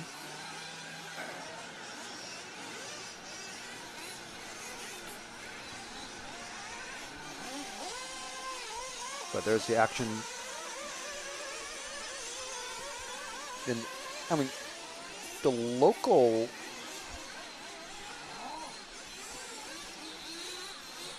So we do have a timing board, like a light up red LED lighting board that does show the current order. So car number 2 currently in the lead. And again, that's over 3 consecutive laps. So that will be Daniel, no, this will be heat 3. That'll be Heike Gekier, who was pretty quick last time, if I remember right. And then we have Andrew Beaumont currently in 2nd, and car 11 in 3rd. That is Dave Blakely. 4th is car 10 of Fernando Cabrera Salado. Is that right? No, 5th is Andrea. 4th is car 5 of Pascal Braun. Then we have car 9 and 8, that's Holger Enoch and Chris Willett. 6 and 3 are next, Mark McDonnell and Darren Moon. That is positions 8 and 9. Car 1 of Mark Gardner is in 10th position at the moment.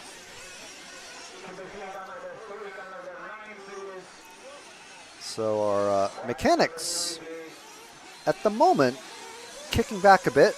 You can see, there's some coaching, there's some spotting going on. You see the gentleman just above the mechanic with the big wide brim hat. He's got a headset on and coaching, well, not coaching his driver, but potentially just letting them be aware of hazards out on the track, meaning stop cars or crash cars or something like that. We have a mechanic. Got a broken car. I missed what car that is. Yeah, that's like a broken car. Wow. Okay. That's a shame. I didn't catch the car. I think that it was one of the cars that we tried to watch earlier in the run. And they're mechanicking another car, the blue and white car. Didn't catch the car number though.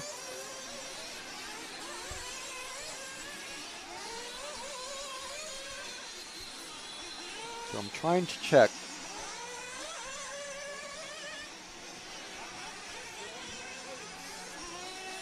Not seeing the live timing still not working online. So I do apologize for that. There's plenty of you watching, but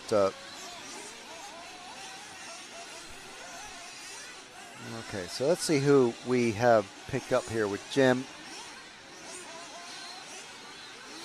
is the car number 1 of Mark Gardner. Currently, well, not running in the top 10, unfortunately, at the moment, but we'll stick with him.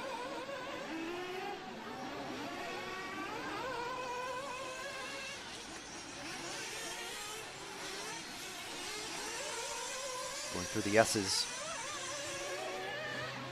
Over the AstroTurf jumps.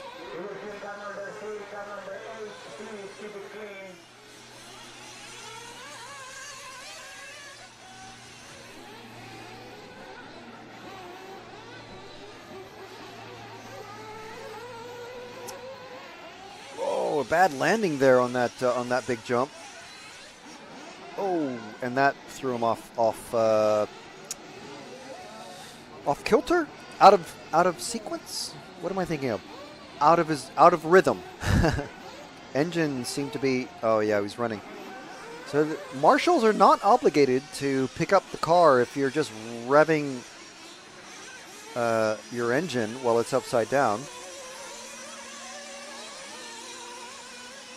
So Marshall doing the what I would say is the correct thing there. You know, be upset, but don't just grab the throttle. And then, you know, if you're not grabbing throttle and the engine is just revving its head off, then you got other problems. So the tone is sounded. This is the final lap for everybody.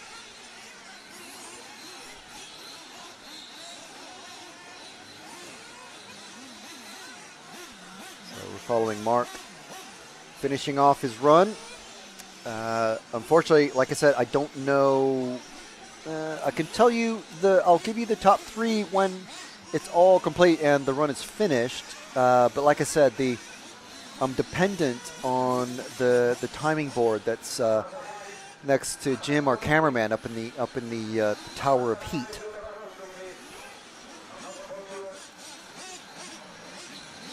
So let's see.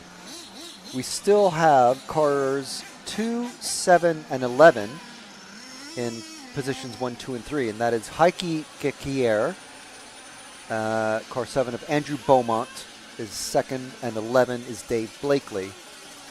Then we have a little bit of a shift around. Car 5 is in position 4, and that is Pascal Brown. 10 of Fernando Cabrera Salado is in 5th. 9, 8, and 6 are positions 6, 7, and 8. So that is in 6th place, the car 9 of Holger Enoch. And the 8 car of Chris Willett is 7th, or finished 7th. Finishing 8th is Chris Willett. And then it was car 3 of Darren Moon. And in 10th position, car 4 of John Dungan. Unfortunately, Mark Gardner not finishing in the top 10, who we were following. So I don't know where he actually finished, but we got him on camera anyway. So if you're a friend of Mark's, drop him a line and send him a WhatsApp or a text or whatever, Snap or whatever it is you kids do nowadays, and let him know that he was on RC Racing TV for a little bit. And if you have someone that you'd like us to follow, let us know the heat number, ideally 1 heat ahead of time. So that gives us time to have a look at the live chat. And let us know the car number and name, ideally, if you can. Thank you very much. So thank you for joining us. We're here from the Herts Nitro Model Club. Enjoying a nice cold caffeinated beverage, thanks to Jim and the team here. Very rare that we are treated like royalty.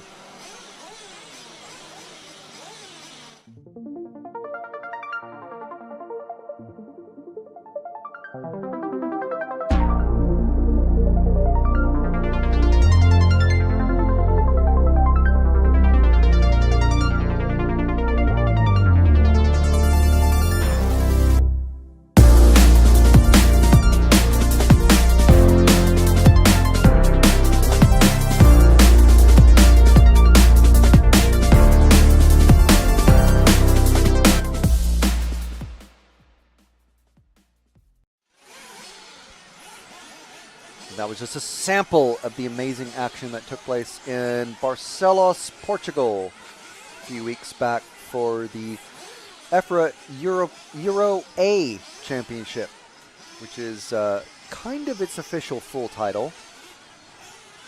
Now, why is it called the A Championship? Well, it's because there's so many drivers that want to do the European Championship for Nitro Buggy that they actually have a B Championship.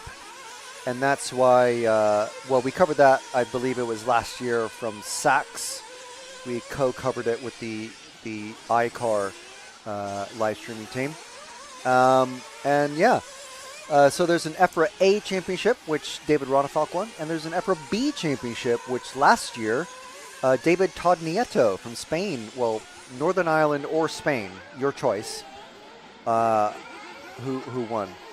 Previous winners of that include Juan Carlos Canas, Remy Bermudez, and a bunch of other drivers that you'll be familiar with. You will have heard their names many, many times. And the B Championship, just so you know, is not available to drivers who have finished in the A final, I think, of any European Championship for the previous 15 years or something like that. And if you finished in the top 30, I believe, of the Euro A Championship. So it's not just, you know, like you're not going to find like Davide Ongaro running at the B Euros.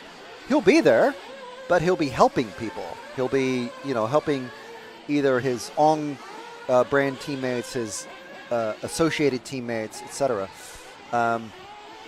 So, yeah, the B Euros, basically, that is where you're going to find the stars of that are going to be the future European champions.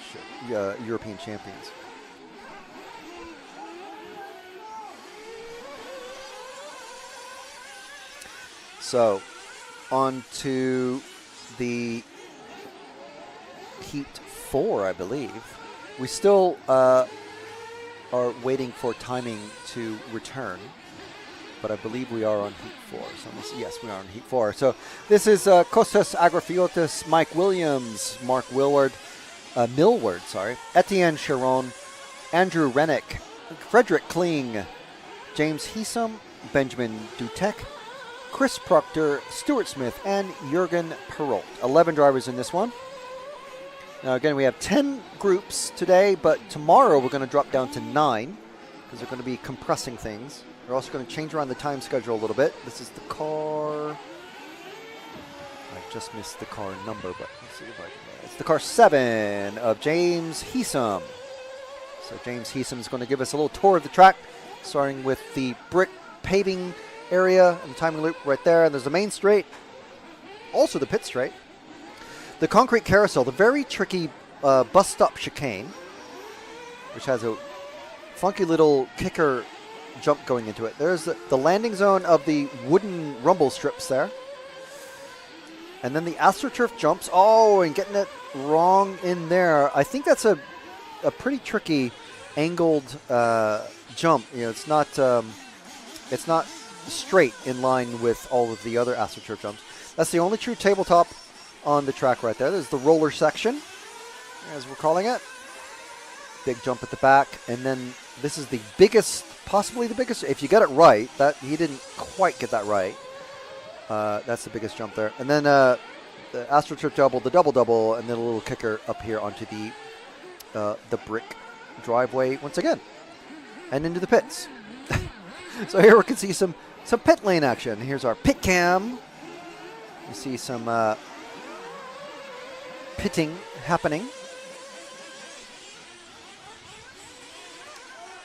And back out on the track through around the carousel. Now you can see that funky bus stop chicane is so tricky.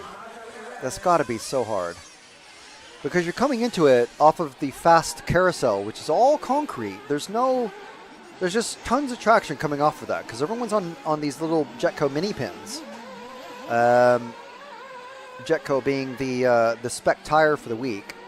Okay, that's not a good landing there, but luckily, right in front of the marshal, and he's able to step out from behind his protective barrier. Yeah, that bus stop chicane section is very tricky for these drivers. I imagine it's probably the trickiest point on the track. We've seen so many mistakes going into that. So you see here, full speed, and then braking for the you have to brake like right after you land off of that little kicker jump, the little ramp that just pops you up just a bit.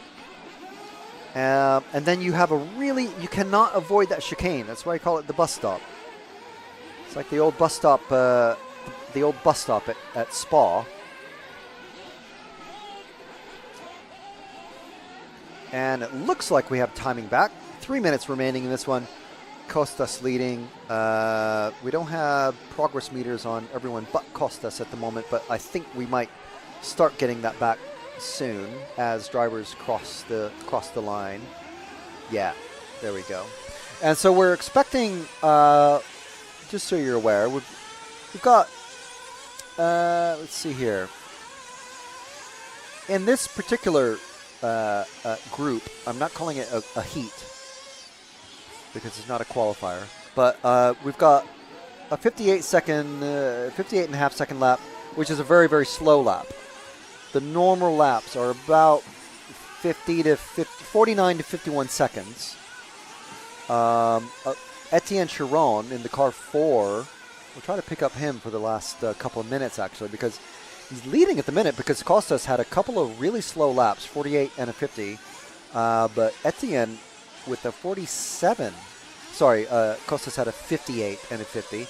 Etienne has a 47.5. I think he's nearly just at the end. He's in this group of cars. It's just coming underneath our camera position. In the car 4, sorry, Jim. I didn't give you the number. I think it's that middle car. The first of these 3 cars just going into the bus stop, I think, is Etienne. But we'll stick with whoever it is. The orange and white car. Move forward one. That one. There we go. There we go. It's the car 9. So we'll just follow this car 9, which is Chris Proctor. Over the bricks. A little bit too far there, which of course threw off the rhythm for the tabletop. A big jump, decent there, and a good landing as well. And then a little bit double, just like tiddling on the throttle, and then tiptoeing around here. Good acceleration there. So just under a minute remaining now. So another 2 laps for Chris. And we'll keep following them around.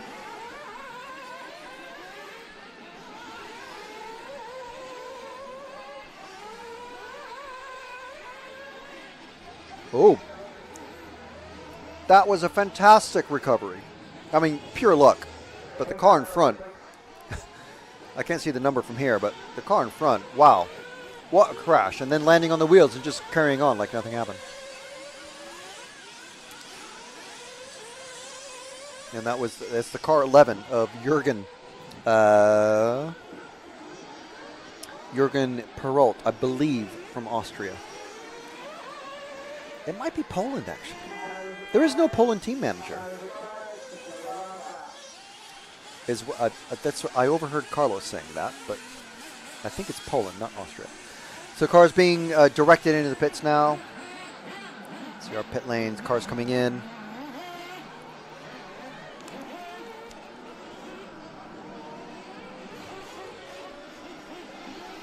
So you can see the screen there to the just above the mechanic in the red.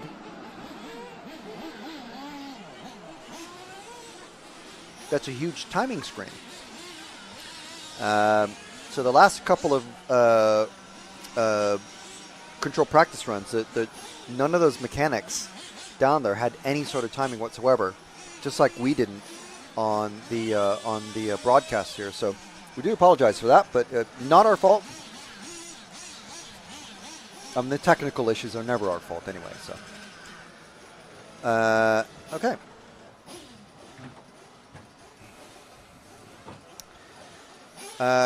Tom Robin. Is that Tom Robin?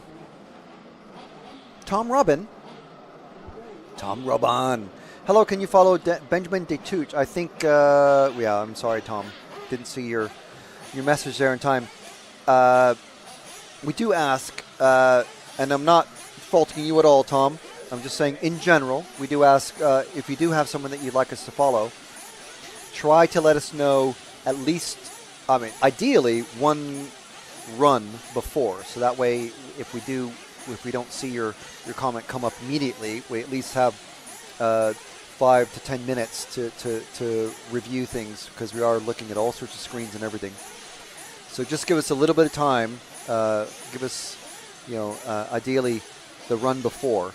Let us know, the name and or the number of the driver that you'd like us to follow. Jan Eichhorn saying, "Hi guys, good to have you back." Well, thank you.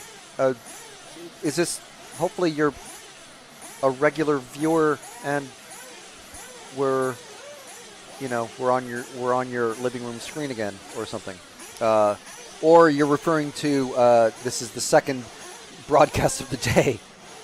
But yeah, we have been back for a little while. We had some issues about a half hour into the first attempt that we had. But we're back, yes.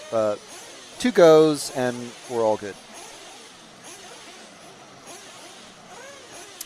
All right, so we are getting set for... But Tom, just so you know, Tom Roban will try to follow car 8 of Benjamin, well, this is the second run of practice, isn't it? Well, we'll try to remember him for tomorrow for qualifying. There's 9 groups of qualifying tomorrow, so we'll try to remember his name for tomorrow. So cars out on track. Here's our hairpin cam. We're due to see quite a bit about. You can see how flat that landing is. It's not a tabletop at all. It's just a very long landing zone for that jump that's just in front of the Reds banner there. Reds, one of the many local sponsors that the Herts Nitro Model Club sorted out for the weekend. Elossi Tuned is basically our title sponsor for the weekend. So thank you very much to Daniele and Sabrina for helping us bring you this coverage. If you're looking for quality hand-tuned and hand-fettled engines, I do like that term, look for Elossi Tuned World Championship motors, just for racers.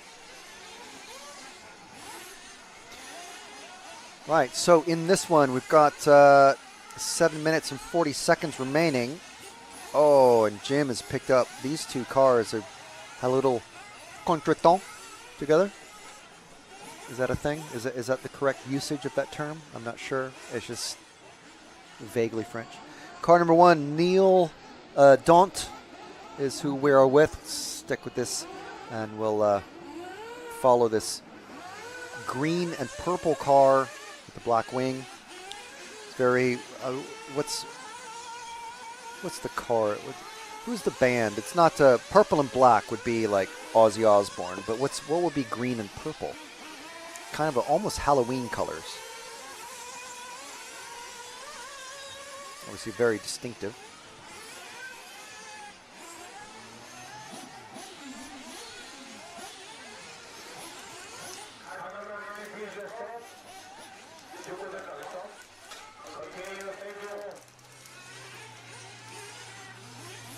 So there's the hairpin coming over probably the biggest jump on the track. Very short acceleration zone though, so it's not a gigantic jump, but it certainly provides a good amount of air.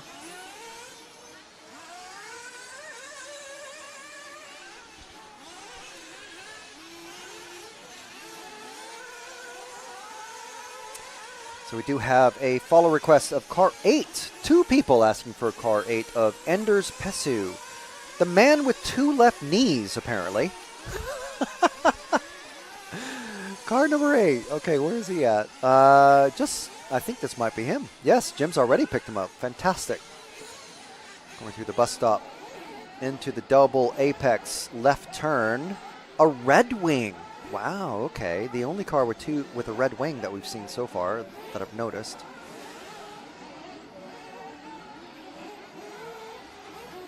Oh, and ooh, wheeling. That's the first time we've seen that happen. That's an interesting one. So Anders getting a unique crash there, but at least the marshal's right there for some immediate help on track. Goes Anders through our hairpin cam. Not a good jump there, though.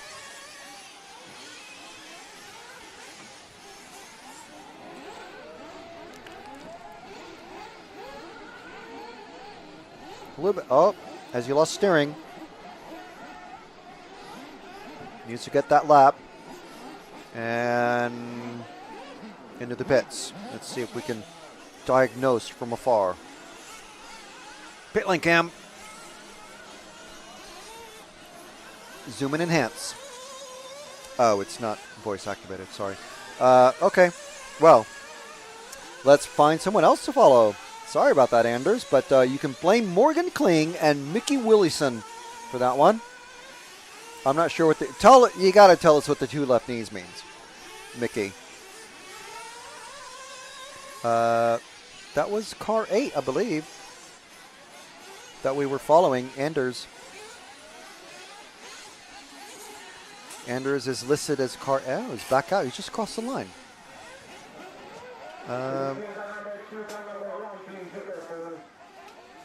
How's that?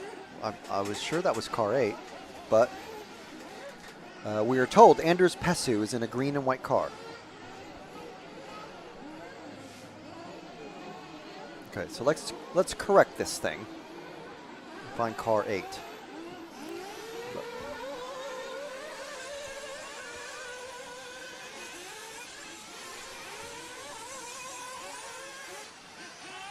Car 8, where are you? Oh, there he is. He's just, no, that's car 10. Car 10 is green and white. Anders is showing as towards the end of the lap, but there's absolutely no one in the second half of the lap. Car 8 is not out there. So we were on the right lap, right car. So Hugo Tabernon saying hi, how are you? Hi Hugo, how are you? We're okay. Trying to keep cool, trying to keep hydrated. And I think we're doing okay with the hydration. It's always a very important thing. Pretty warm today, but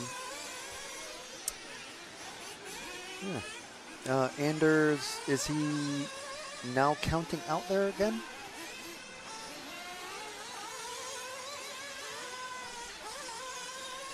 Just pick up any car, Jim, and I will look for Anders. Because there's a bunch of cars just crossing in front of us now.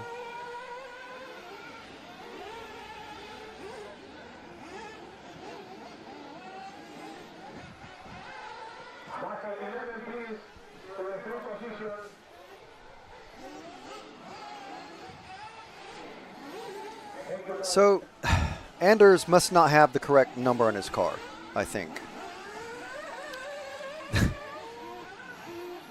And the referees haven't noticed because they will shout at him for that. I think if you're saying that Anders is in the green and white car, the only green and white car out there is crossing under Jim right now over the timing loop, and he's in car 10. Yes, this is Anders. Tell Anders he needs to have the right car number in his car. So us not being able to follow him and following the completely wrong car for a while, that, well, not only is that the fault of the car that has the number 8 on it, but it's also Anders' fault because he's got car 10 all over his car. So get them sorted out, Morgan and Mickey. And we still want to hear the story about the 2 left knees thing. That needs to be told. Going over the double-double, and he's about to finish the lap. 1 minute remaining, so we'll do Anders a solid here, and we'll stick with Anders for another lap. And you can see, if you're looking at the timing and you're wondering why is the time changing and dropping and dropping? It's because just the way the timing system works, it's a rolling clock. So when it's a bit hard to explain, I suppose. When the last drive at the start of the run, the last driver who hasn't crossed the line, if that makes any sense, will set off the clock. The clock will just continually restart and restart and restart. So I think Anders will be finished at this point.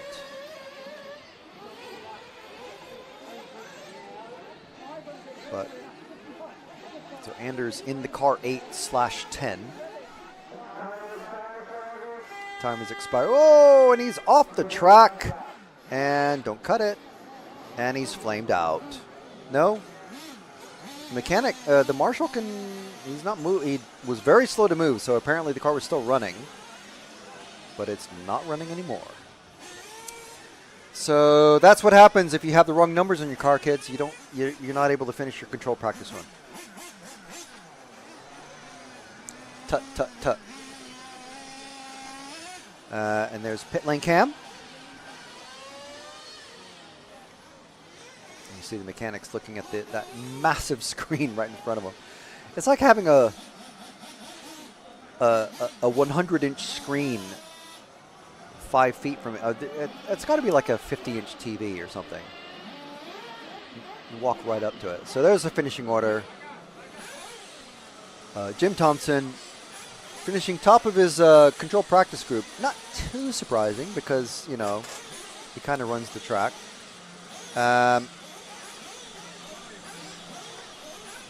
Dudzik not getting started. Okay, so again, just a reminder, tomorrow we are due to be on track for, well, there's an SOP, which is basically track sort of cleanup. 3-minute practice run for everybody. That's supposed to start at 8. However, there will be a different timetable for tomorrow because they're dropping down from 10 groups of qualifying to 9 because there are drivers who haven't shown up. All these DNSs and stuff like that will be removed from the schedule. And also, we're expecting what the British like to call, quote-unquote, weather, which means rain. We're expecting quite a bit of it. So we don't know how that is going to affect things. Expect it to be fluid, literally, and changeable. So we're expecting 9 qualifying groups tomorrow instead of 10. So at the moment, we're supposed to start with the track cleanup, what they call the SOP run. I can't remember what it's meant to stand for. Something practice. I don't know. But that's supposed to start at 8 a.m. local time. It's 9 p.m. or 9 a.m. Central European time and midnight if you're in California. Add or subtract from whatever. But we don't know if that's going to actually happen because if it's rainy and muddy, then I don't know. Does it matter? Do you have an SOP? Do you need an SOP? I don't know. So we'll see what happens. But basically, pay attention to live timing. If you go to hnmc.liverc.com, there should be some sort of timetable on there. And we'll see how it all shakes out. So we've got our pit lane cam going, and let's see who Jim will pick up as our first star of Group 6 of Control Practice Round 2. And it's car 1 of Michael Shorey. We've got Michael Shorey from the UK, Philippe Zoragnat from France, Zacharias Villalba Nilsson from Spain, Alexandre Martin from France, Stuart Wilcox and Lee Maggs from the UK, Guillaume Marechal from France, Sam Cobley from the UK, they're jumping around already, so Lee Maggs, Colin Welland from Ireland, apparently running a TLR. Okay, so that's interesting. We'll try to follow the car 10 as well because we did have a request for him previously. But first, we'll try and catch up with Mick Craddock in the car 11. The cars 11 and 10 are the first two that we're going to try to focus on. I don't think I've ever seen Mick racing. Has Taro been racing? Has she not been racing? Taro. Taro Craddock? He? No, there's a daughter as well, isn't there?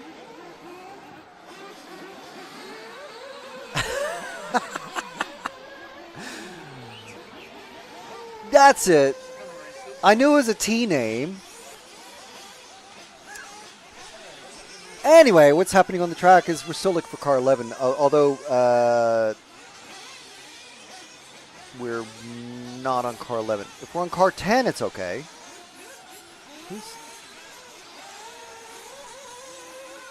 Car 11, just going down the main straight now. And there's Mick. Not Mike, Mick. It says, I know it says Mike on the thing, but apparently it's a silent E. Well, it would be a silent E anyway, but it's a long I.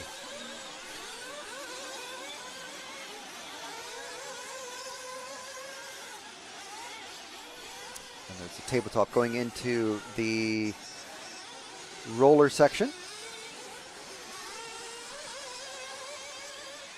Whoa, just missing the landing zone there.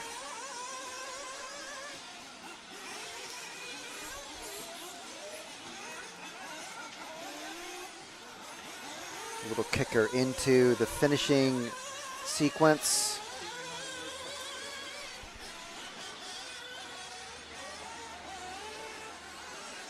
Coming out of the bus stop, little kicker going into the double apex left.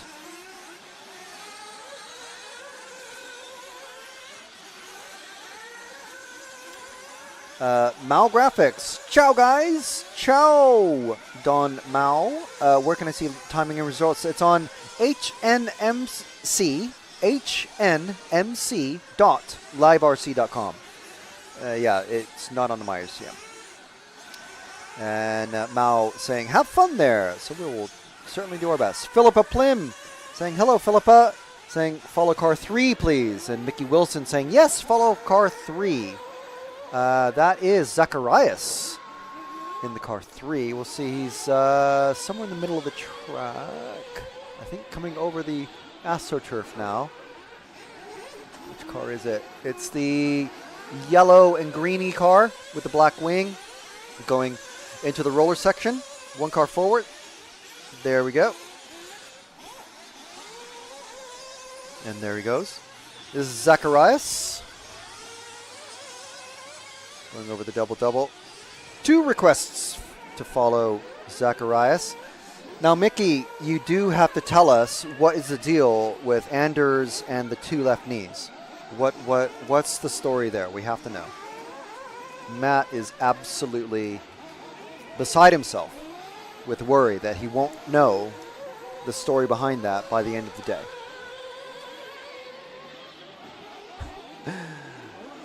Cam Felton Media, I'll give you the follow request because you're a hero. However,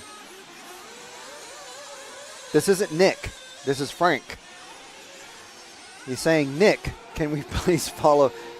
Can we follow Lee Maggs, please? Car number 6. A bit of commentator curse would be nice. That's a bit mean. But yes, we will try to follow the car 10 or car 6. Philippa Plim saying, hello everyone on RC Racing TV and hope you have a good weekend at the Euros. We are certainly working on it. We're hoping for a nice cool evening. And we'll let Zacharias, you stay on Zacharias, Jim. I'll look for the car number 10 and see where the car number 10 is of Colin. Just about to finish the lap actually. I knew we'd get another couple of requests for Colin, our Irish racer. So it's the yellow wing car going down the main straight, Jim. A little bit slower on the whip pan. There we go. And decently into the bus stop chicane. See, driver's learning.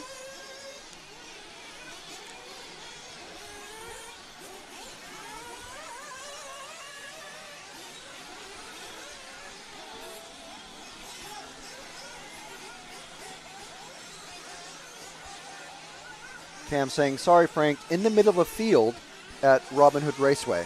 That's no excuse. Menace Monk saying, commentator curse is just good commentary. Okay, if you say so.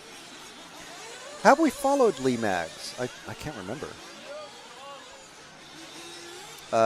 Lee Williams saying, yes, please follow Zach, please. So that, okay, yes, we did follow Zacharias. I'll call him Zacharias. You guys call him Zach. I don't know him yet. I'll call him by his full and official legal name that is in his passport, and I'll ask to see it before I speak with him. That's how I roll. Lee Maggs, though. Did we follow Lee Maggs? Lee is not running.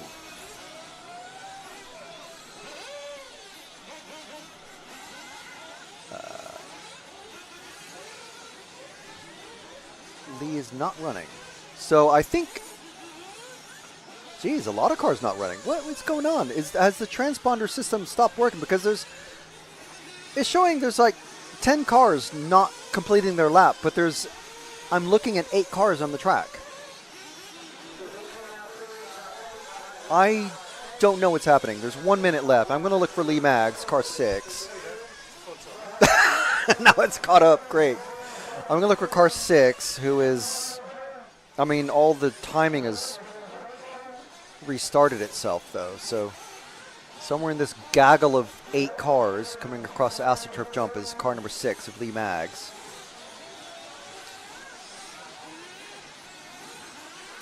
All right. I'm not seeing a car 6 yet. If you see the car 6, Jim, I'm going to hope that you're with him. We are. Okay, there's Lee Maggs. So we'll stick with Lee Maggs till the end of this control practice run. Again, it's not qualifying today. Qualifying is tomorrow. This is just the second round of control practice. Nice into that bus stop chicane. It's a tricky section. But I'm sure, they had 3 rounds of free practice this morning of 5 minutes each. And then there was a lunch break. Nice, long, relaxed lunch break. A very nice Caribbean food van here as well. There we go. There's your commentator curse, Cam, for Lee. Oh, and up on 2 wheels there. I mean, I must say, it took a little bit of time to get a commentator's curse for Lee. Oh, and another car running out of petrol. Just, petrol, listen to me. But, wee. Okay, and backing around. All right, so Mickey Wilson says, the story of the left knees for Anders is old. In the 70s, he always ran circles in school. So the teacher said you must have 2 left knees. As simple as that. I've never heard of that. That sounds like an Irish nun thing at a Catholic school sort of deal. And I can say that because I did go to a Catholic school, so I lived to tell the tale. Right. Okay. So yeah, another little minor issue with the timing, but at least we caught up with it this time. Zacharias taking winning or doing the best out of that group. I wouldn't call it winning, just doing the best. 3 consecutive laps, again, remember, is what everyone is looking for. It's a 9-minute run as well. On top of that, I did 10 laps in 7:51, so you could probably do 11 or 12 laps, I don't know. S. Collins saying, when are the finals? They are on Sunday. They're all on... Well, there's a pair of finals. The 1/28th finals, A and B, are scheduled to be tomorrow evening. However, as I mentioned before, tomorrow's schedule is fluid because of the fluids that will be coming down and dumping loads of fluid as we expect on the track. So it's going to be rainy, basically. We're going to have lots of weather. And so they're going down from 9 groups to 10 groups to 9 tomorrow. And we'll have a different timetable for tomorrow. So the published timetable, ignore that. basically we'll get all the qualifying in hopefully tomorrow, and depending on how many total qualifiers we have, we may have just the finals on Sunday. The finals just on Sunday. We were due to have 2 of the finals, a pair of 15-minute 1/28 finals on Saturday evening, but that is possible to change.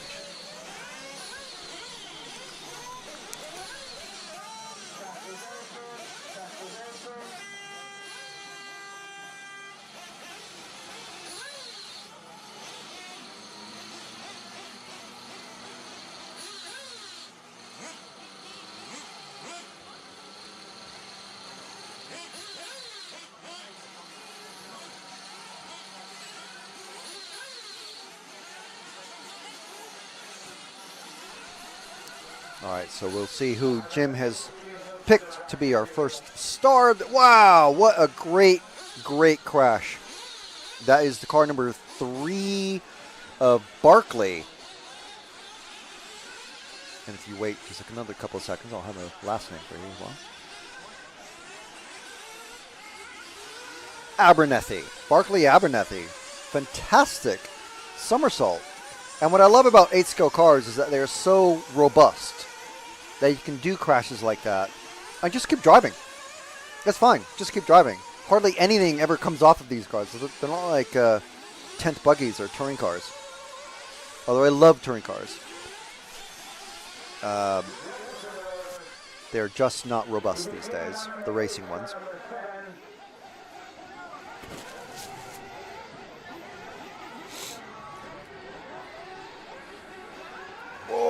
Oh, that could be trouble. That could be trouble. The zoom of doom, upside down on the main straight.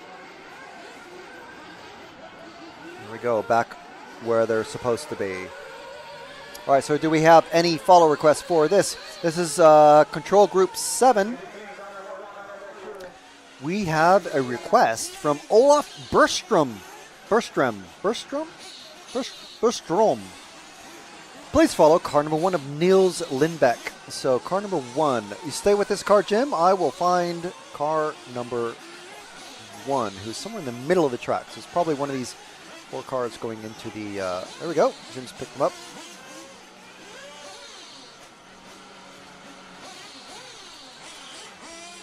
Decent landing there. Good acceleration off that little kicker onto the tabletop landing.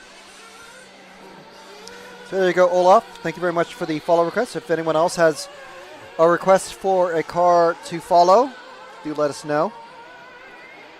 And as always, our RCTV heroes got the follow priority on our live streams. So what that means is if you hit the join button and go through a couple of steps here and there, and basically it's like a little mini subscription service, which I know everyone hates subscription services now. Everyone's leaving Prime and Netflix and all this stuff, but you stick with RCTV, you get to have priority follow requests on any live event that we cover. So you could have all sorts of people saying, please follow Masami Hirosaka, who's out on track. And you go, no, I want you to follow Joe Bob McJangles. And we'll go, you know what? Forget Masami. Who's that guy? We're going to find this Joe Bob guy. He sounds way more fun and interesting. And more importantly, one of our RCTV heroes has requested us to follow him. That's the coolest thing. Well, one of the coolest things. The other coolest thing is you get, for as long as you're a member of RCTV heroes, and that is completely not our fault. That is Olaf's fault. Olaf, that's your fault for that crash. RCTV members, hero members, get 10 or sometimes even more % off all merch purchases on rcracingtv.com. That's where you can all find all the coolest RC swag that you can possibly imagine, whether it's RCTV or EFRA or whatever. There's loads of great stuff that's on rctvracing.com. RC Racing TV. icons, and well, you could get special emojis, but we just haven't been bothered to sort them out. But you get bolded names and all that. Johnny S. saying, can we get a commentator's curse on car 3? I love the request. And that is Barkley, who, to be fair, he did have a pretty bad crash even before we started following him properly. But we did follow him for a couple of laps already. If we have no other requests, we will try to follow Barkley again if we can find him out on track. Well, we did follow him for at least a couple minutes at the start of this controlled practice run. I mean, for all I know, we could be following him again. I've already forgotten what color car he was. I think we're on car 1, or I think we're still on Nils. Yeah. Steve Opacic.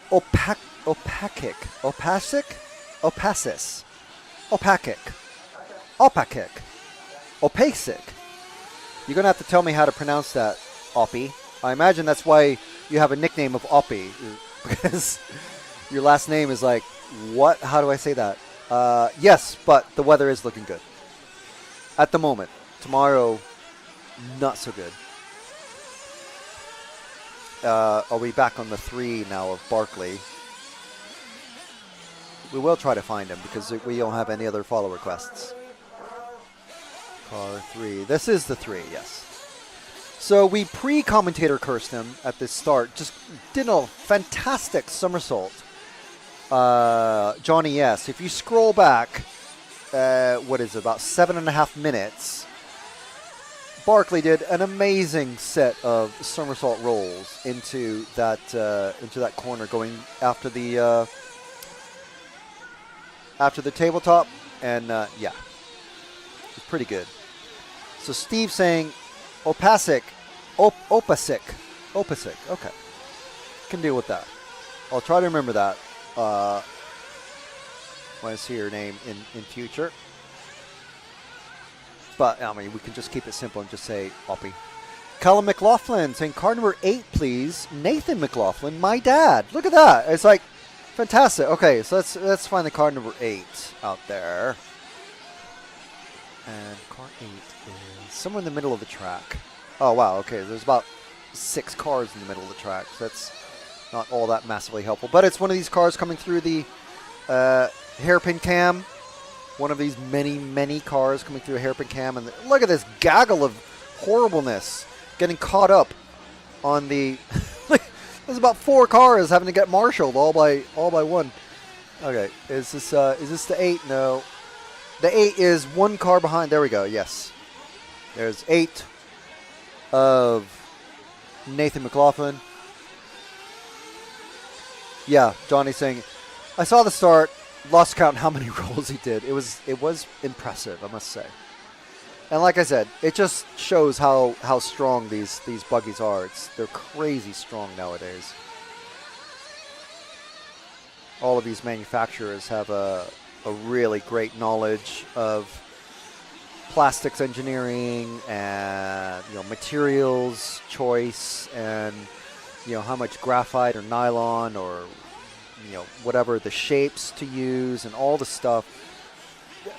Forget C-hub and pivot ball discussion, all that. That's it's by the by, to be honest, I think. But the materials and design of these cars nowadays, they're just rock solid. When you can drive a car for, forget 1 hour even for the Worlds. There are races where you can drive these cars for 24 hours. They don't happen often. We certainly haven't been invited to cover them, but yeah, they just drive and drive and drive and drive. Yeah, Oppie saying, gaggle of horribleness is a classic and it's only practice. It's wild. It's I can say, racers, they're just going to race. They don't care. They're like, someone faster coming up on me? No, I'm not going to let you by. I'm not going to let you by. It's slowing me down. I don't care. I'm not going to let you by. You just want 3 fast laps in a row. That's all you need. But if you're running a defensive line or going wide and trying to block cars and stuff like that, you're just slowing yourself down. So there's our pit lane cam. You can see, oh, there's Mr. Butler. Last time I saw him, I'm sure he was wearing a Mugen shirt.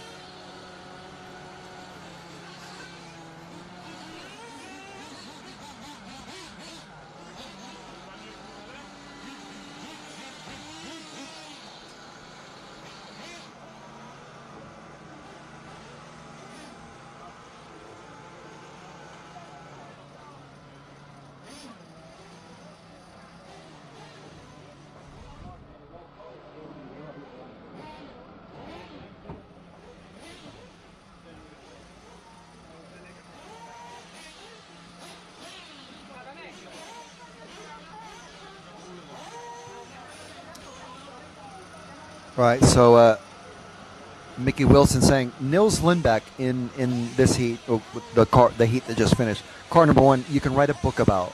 Tell me more, Mickey, please. Tell me more. We'd love to have to know some. Well, maybe not the dirty stories, but the interesting stories anyway. So yeah, in this next group, that was that was group 7. Group 8 is going to be Christophe Fournette, Virgil Laurent, Ryan Donovan, one of our RCTV heroes, Winston Barnett, Colin Brennan, Dan Hancock, David Rose, Ratadchak Rafal, Bruno Jasmine, Barry Carolyn, Francois Neroni, and Michael Riviere.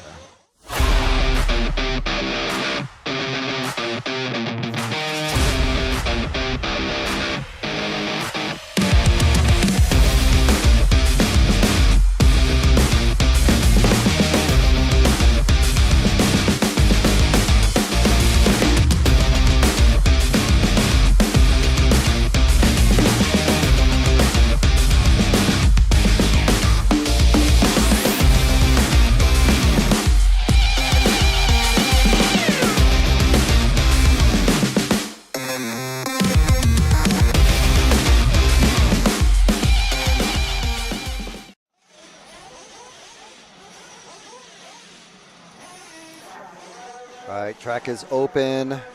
Drivers already heading out onto the track. Some taking their time. You can see at the near end. It's Ashley Patterson, one of our another one of our heroes, I should say, and a couple of other cars down at the end. Oh, that gentleman holding the car he lent us the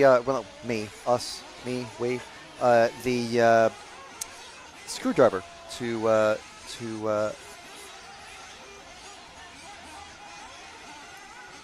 sort out the RCTV banner, which we're hoping to use. There's a car that's just flamed out. Oh no, he's still going. Or no, he got bumped. Nope, proper flame out. Oh, and then the marshal, unfortunately, a couple people running over his feet. Oh yeah, that was car 1 of Christopher Fournette, or Fournay, I'm not sure. Christopher, and Marshall's busy. So it looks like they've got marshals. I mean, this is the way I think it should happen. Marshals are told to stay out at their position. So if a car breaks or flames out, runs out of fuel, whatever, they have to stay in position because there's plenty of other things that can happen in their area. But it's up to I think, do we have runners actually now? Oh yeah, we do have a runner. Okay, so we do have runners that go out and collect the stricken cars. So the mechanics don't have to run out there. So obviously in a club race, I guess it depends on the club and the marshal, but sometimes you'll see them walking back with the broken car, but there's a Euros, there's a proper organized Euros, and that marshals are not to leave their post. So let's see who we picked for our first star of heat number 8. Let's see what car this is.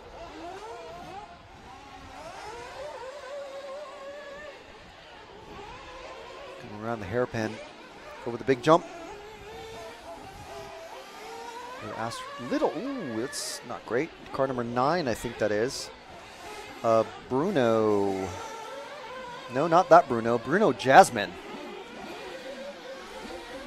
Down the main straight into the carousel as another car is just coming out of the pit lane. Into the, ooh, and that car did not make it out into the bus stop chicane very well. Double left apex over the wooden stake rumble strips. Over the AstroTurf jumps. It's the other big jump on track. First visit to the brick section. Oh, and this car just flying past now after a mistake. And that puts Bruno off of his rhythm. Through the roller section. Over the big jump. See how he does over the bigger jump. Decent enough. Over the little AstroTurf double. And then the dirt double-double. Not too slick there.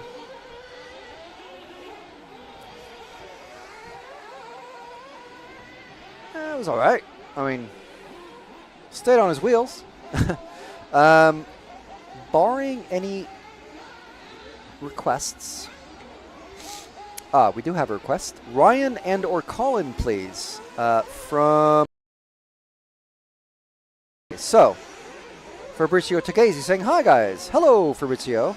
A name I recognize. Let's see Colin, because we did follow Ryan for quite a while in the last one. Colin is car number 5, who is somewhere approaching the AstroTurf jumps. And it's the second car going into the roller section, Jim. Over the tabletop now and into the roller section. There we go. That's car 5 of Colin. And we have a request from Rudy Perez to follow car number 6 of Dan Hancock. We will try that.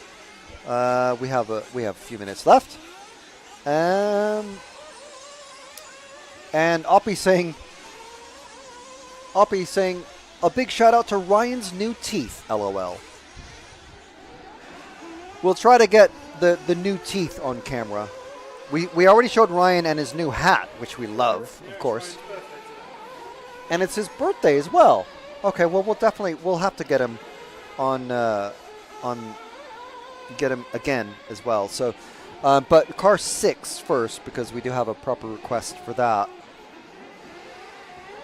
Car 6 of Dan Hancock. Somewhere in the middle of the track is the pink car, all pink car, going into the roller section now over the tabletop. There we go. Nice little wheelie there, but into the loose stuff, unfortunately. So we'll follow Dan Hancock for a little bit, and then we'll finish off with Ryan and his new teeth and another birthday treat for Ryan. Does that mean he brings us cake? Because he usually brings us cake. I mean, we'll see. We'll see. Ryan, if you're listening, I'm sure he's not because he's racing. So this is Dan Hancock. We'll follow Dan, finish off a lap with Dan. I will look for Ryan's car while we're doing that.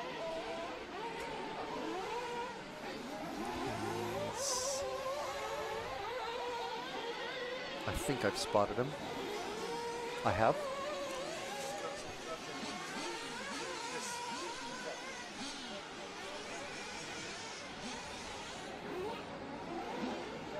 So there's Dan Hancock in the all-pink car. White wheels, of course, because everyone's on white wheels. No yellow wheels or green or pink or whatever in this event, because everyone's running the same tires. Same tires, wheels, insert, very, very handy. And remember, an on-site bar, as specified by the EFRA handbook. So, Jim, if we drop back, 3 cars now. Nope, 2 more. At the start of there we go. That's car number 3 of Ryan, who's just hit the back of the Marshall. Wow. Wow, I've never seen that. I'm pretty sure this is Ryan. Jeez. It's a day of firsts.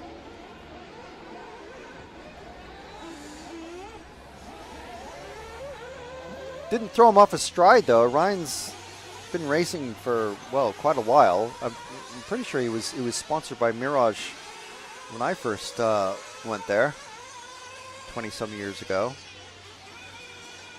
You see the size of the track there. Nice smooth entry into the... Whoa, nice pass there on Dan. Here comes Ryan again. No Marshall to hit this time. And he's passed 2 cars. Oh, and he gets passed by Dan. Yeah, 3 and 4. Keep it clean, keep it clean. Still with Ryan. Final minute. Let's see. Arnaud Messe saying, please car number 2 of Virgil Laurent. I'm sure we followed Virgil. We don't have very long to try to... Someone's just come off, actually. Someone just flamed out. That is car 4 is just flamed out. Car 2, Jim, going down the straight into the carousel. That is Virgil. So this is the final lap for everybody. So we'll stay with Virgil until he goes into the pits. And Noah Ben Mohammed says hi. Hi, Noah. How are you? One of our top junior racers. Salut, yes.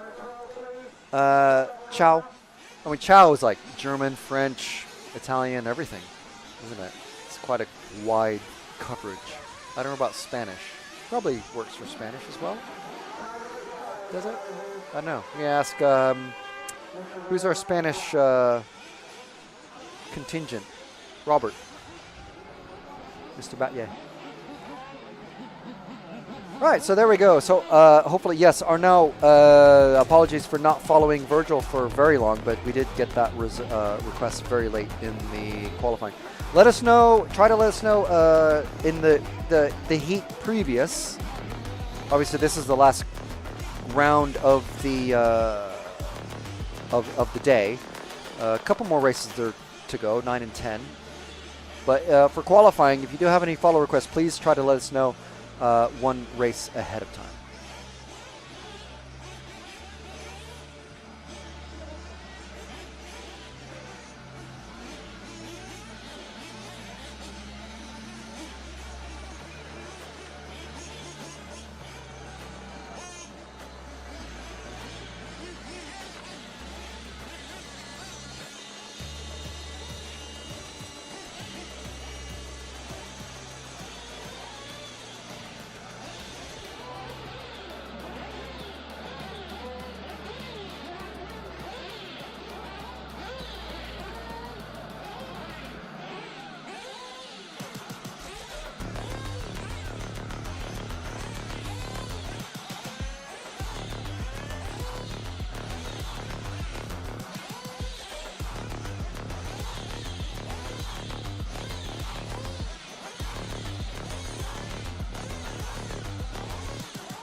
Yeah, I think the last time it was my birthday at a European event. It was my best result.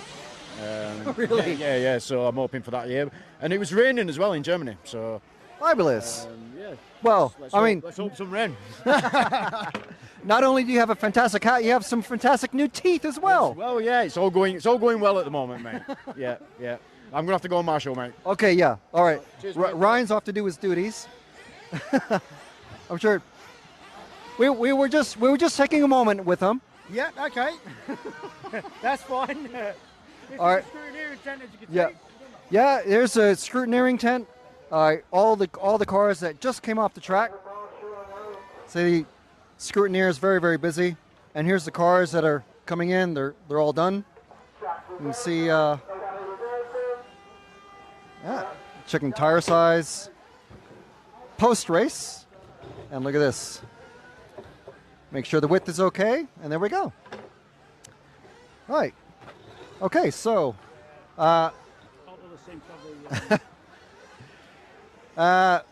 Very quick, we'll just show you what there's more and more of the banners there. And we'll show more of this in another moment, but yeah, there we go.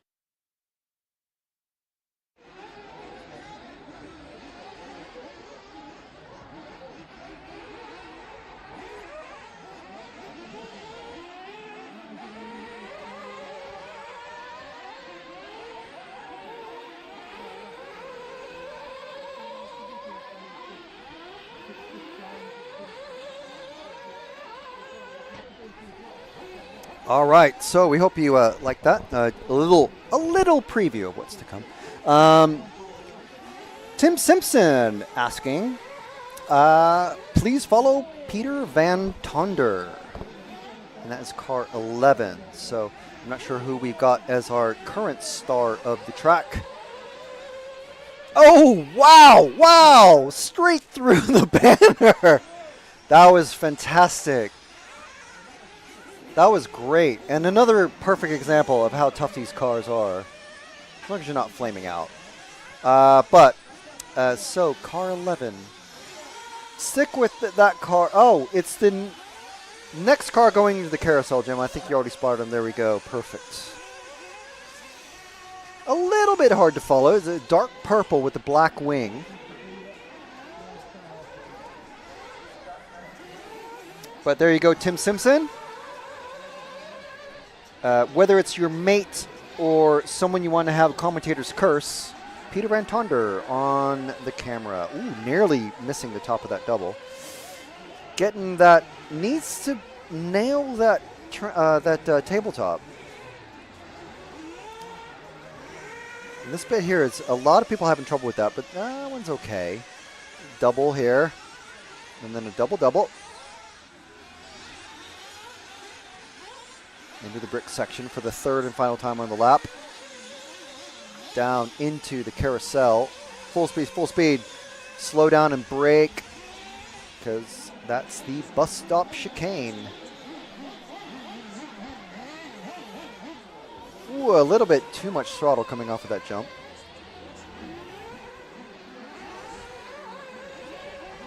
Second biggest jump of the lap there. First visit to the bricks. There's the tabletop. Gets it right that time.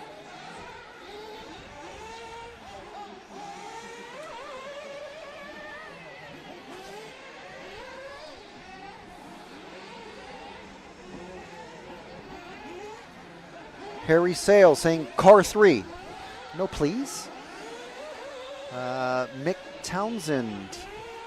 Okay. Jim, stick with this car 11, and I will find the car number 3 out there.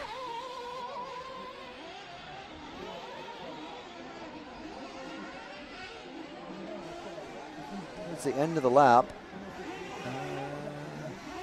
It's one of these 4 cars, I think. Yeah, it's the blue car with the black wing going into the carousel now, Jim. I think that is it, yes. There we go. There you go, Harry. Over the rumble strips.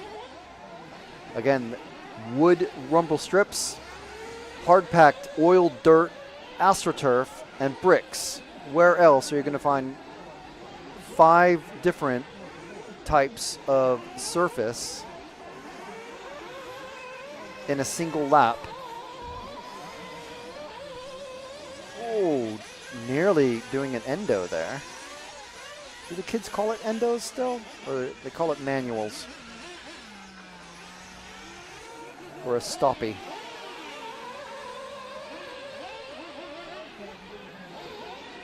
He's a pretty good little action pack here, but not nailing that. That bus stop is just causing so much trouble for so many drivers.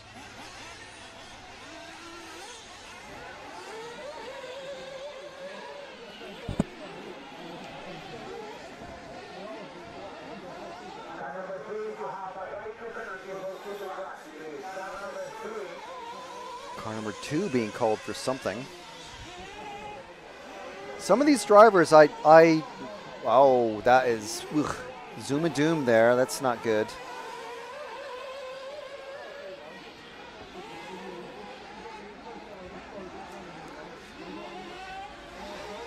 Okay, let's find another car. Oh, car number 1 request for William White. Let's see where he is on track. I think just started a lap. So it's one of these 2 cars that going through the bus stop. I think one of them is the car we were just with, 3. So I think this is William White. That's not car number 1 though.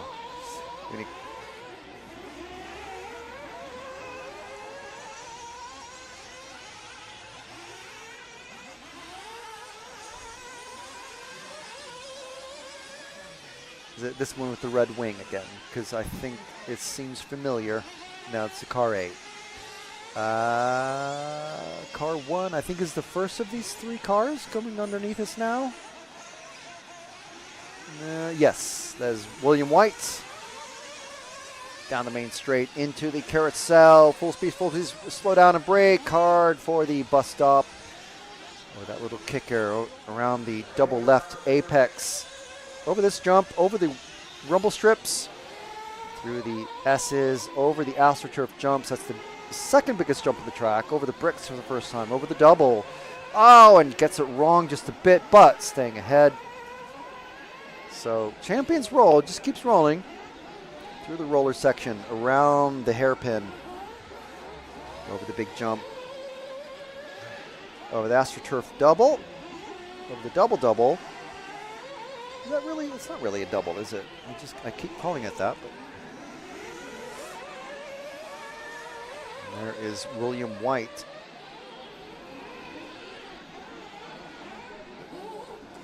Another request for car number 4 of Wayne Butler. Buckhorn. So car number 4.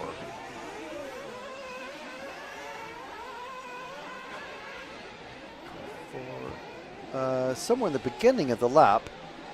It's one of the cars in the beginning of the lap. Jim, if you go to the AstroTurf jumps.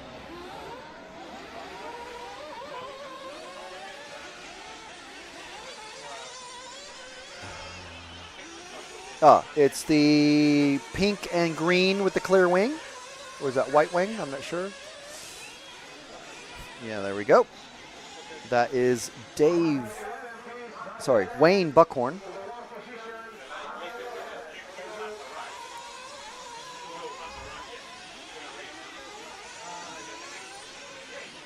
So there's 1 lap left for Wayne. 35 seconds remaining on the master clock.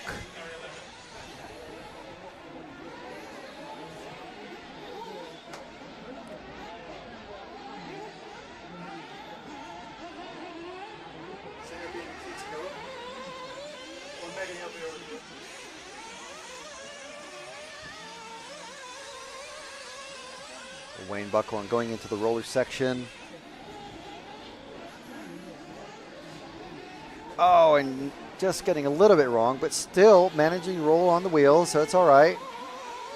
That's the thing about the 8th buggies, is when they start to roll, hopefully you keep the momentum going and you don't end up flat on the wing and running out of fuel just at the very end.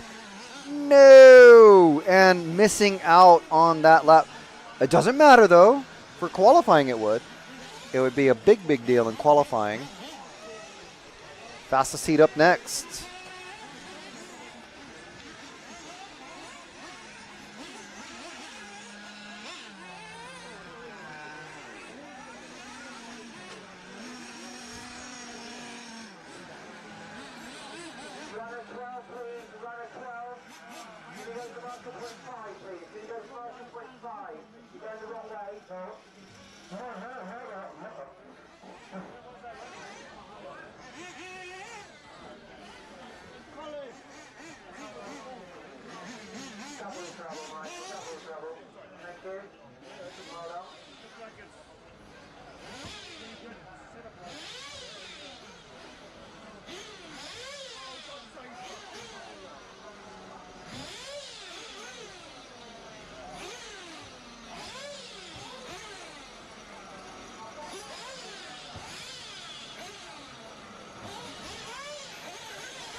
Last and fastest heat about to go out. Heat number 10 of 10. Remember, tomorrow we start, well, at the moment we're scheduled to start at 8 a.m. That's British summer time. So it's Central European time minus 1 hour. Just keep that in mind. Although the time schedule for tomorrow will change, will definitely change, because we're going to have some, we're expecting a lot of rain basically. And we're also going to go down to 9 rounds of drivers instead of 10. And also, what else is there? We're going to have, we will be broadcasting the live, the opening ceremony. So keep your eyes peeled for notifications. And the way to do that, on YouTube, just hit subscribe and hit the bell button. Okay? So hit subscribe and hit the bell button. And you will hit, you'll get a notification basically. On whatever device you're using, all of your devices will ring. Grandma's hearing aids, your brother's smartwatch, everything will ding dong at what is supposed to be 6:30 British Summer Time. So in this one, we didn't follow Neil Cragg or Lee Martin in the last one, really. We also have a surprise guest, I suppose, that we can follow. So let's follow cars number 4 and 5 first, because we spent a lot of time following Graham, Alsop, and I can't remember who else we followed. But we didn't follow Lee. That's car number 5. I think we're on Lee now. I think that's Lee. And look at that. He knows how to take these jumps. Oh! What happened? Oh, okay, he's waiting. He's waiting. See? That's what a smart racer does. He doesn't race when he doesn't need to. Gives himself some space. And getting a little sideways there into the bus stop. Lee Martin here, I believe 3-time European champion in 10th Buggy. And he's still a good one.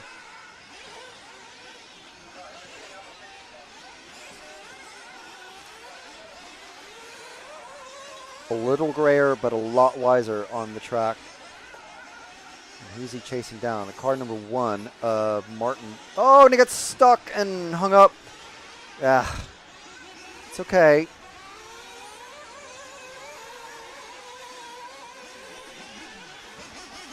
So make this one a clean lap, Lee. You still have a gap to everybody. He could have actually made himself a bigger gap, but now he's already right on the back of the cars he was just tangling with. So we'll follow this lap, and then we'll move to Neil. With this lap and maybe another one if it's a good one. Ooh, nice. Threading the needle there. That's what you got to do in these cases. Force the mistake and then don't get hung up with their drama.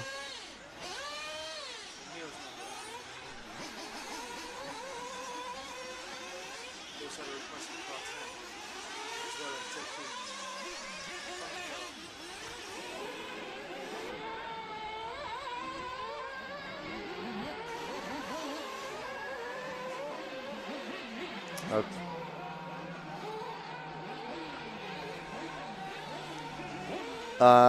Okay, so stick with this one, Jim. Stick with Lee for a bit, and we'll try to follow our surprise guest. Is he still running?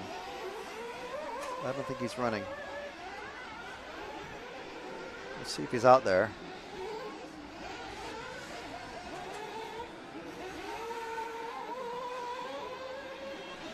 Well, we'll move to...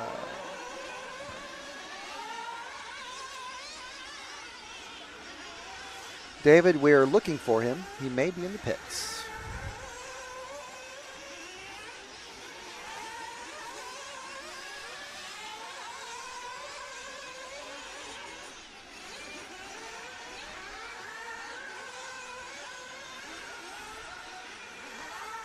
Okay, so the car 10 is the pink car with the black wing, just coming into the bus stop chicane now. There we go. It's Jerome Sartell, the Pink Panther himself. So that request is for Fabian Dobat, one of our heroes, and David, one of our other heroes. As we said, we think he's out there.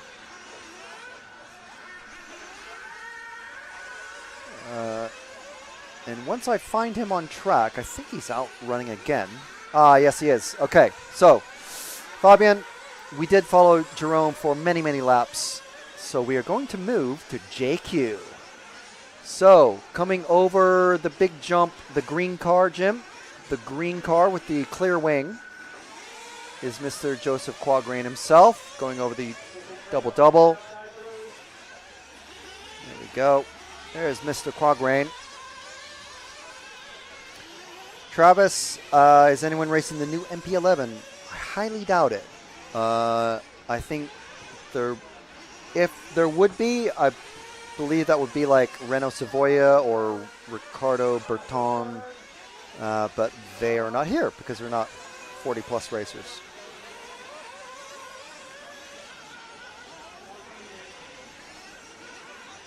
So we'll follow JQ for a bit here because, to be fair, he wasn't present at all in the first round of control practice, leaving it to the death to put down some fast laps. At the moment, running 11th. He's just leapt up, though, to 5th with that lap. So we'll follow him for a couple more laps because he might be... JQ just went from 11th to 5th in the rankings. Yeah, he's right there. Matt likes to play with the young'uns. It's not cool, it's sick. Oh, he's just done a sick crash though. But he's still on his wheels, and he's being passed now by Lee Martin. Oh, Lee has just stopped to give himself some space again.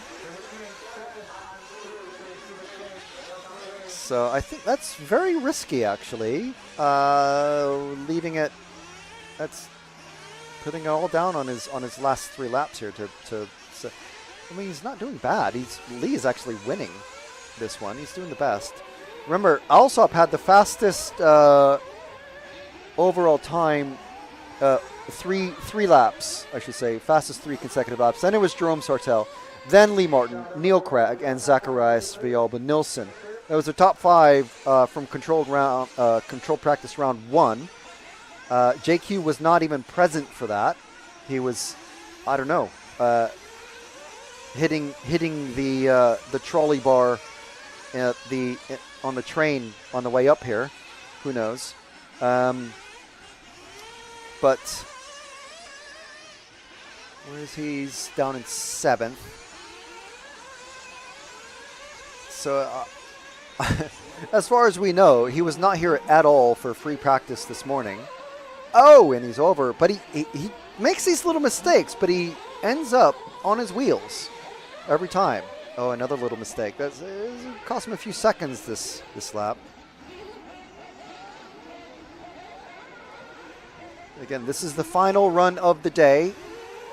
We will be back live at approximately 6. I thought he was running out of fuel there.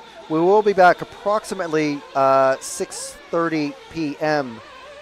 for the live opening ceremony. We'll be talking to as many of the top racers as we can to get their thoughts and feelings and words and emotions. And faces and things. And we'll be back, we think, at 8 a.m. tomorrow. Well, no, sometime after 8. Sometime between 8 and 9 tomorrow. The timetable says Q1 starts at 9:10, but that is subject to change. We're not going to show the track cleaning practice because the track is very likely to be sodden with water. We don't know what the timetable is going to be for tomorrow. Maybe by the time we come back for the opening ceremony, we'll know. But here, we're still following JQ from Finland. I'm assuming he's the only Finnish driver, Finnish team manager, and Mayako team manager.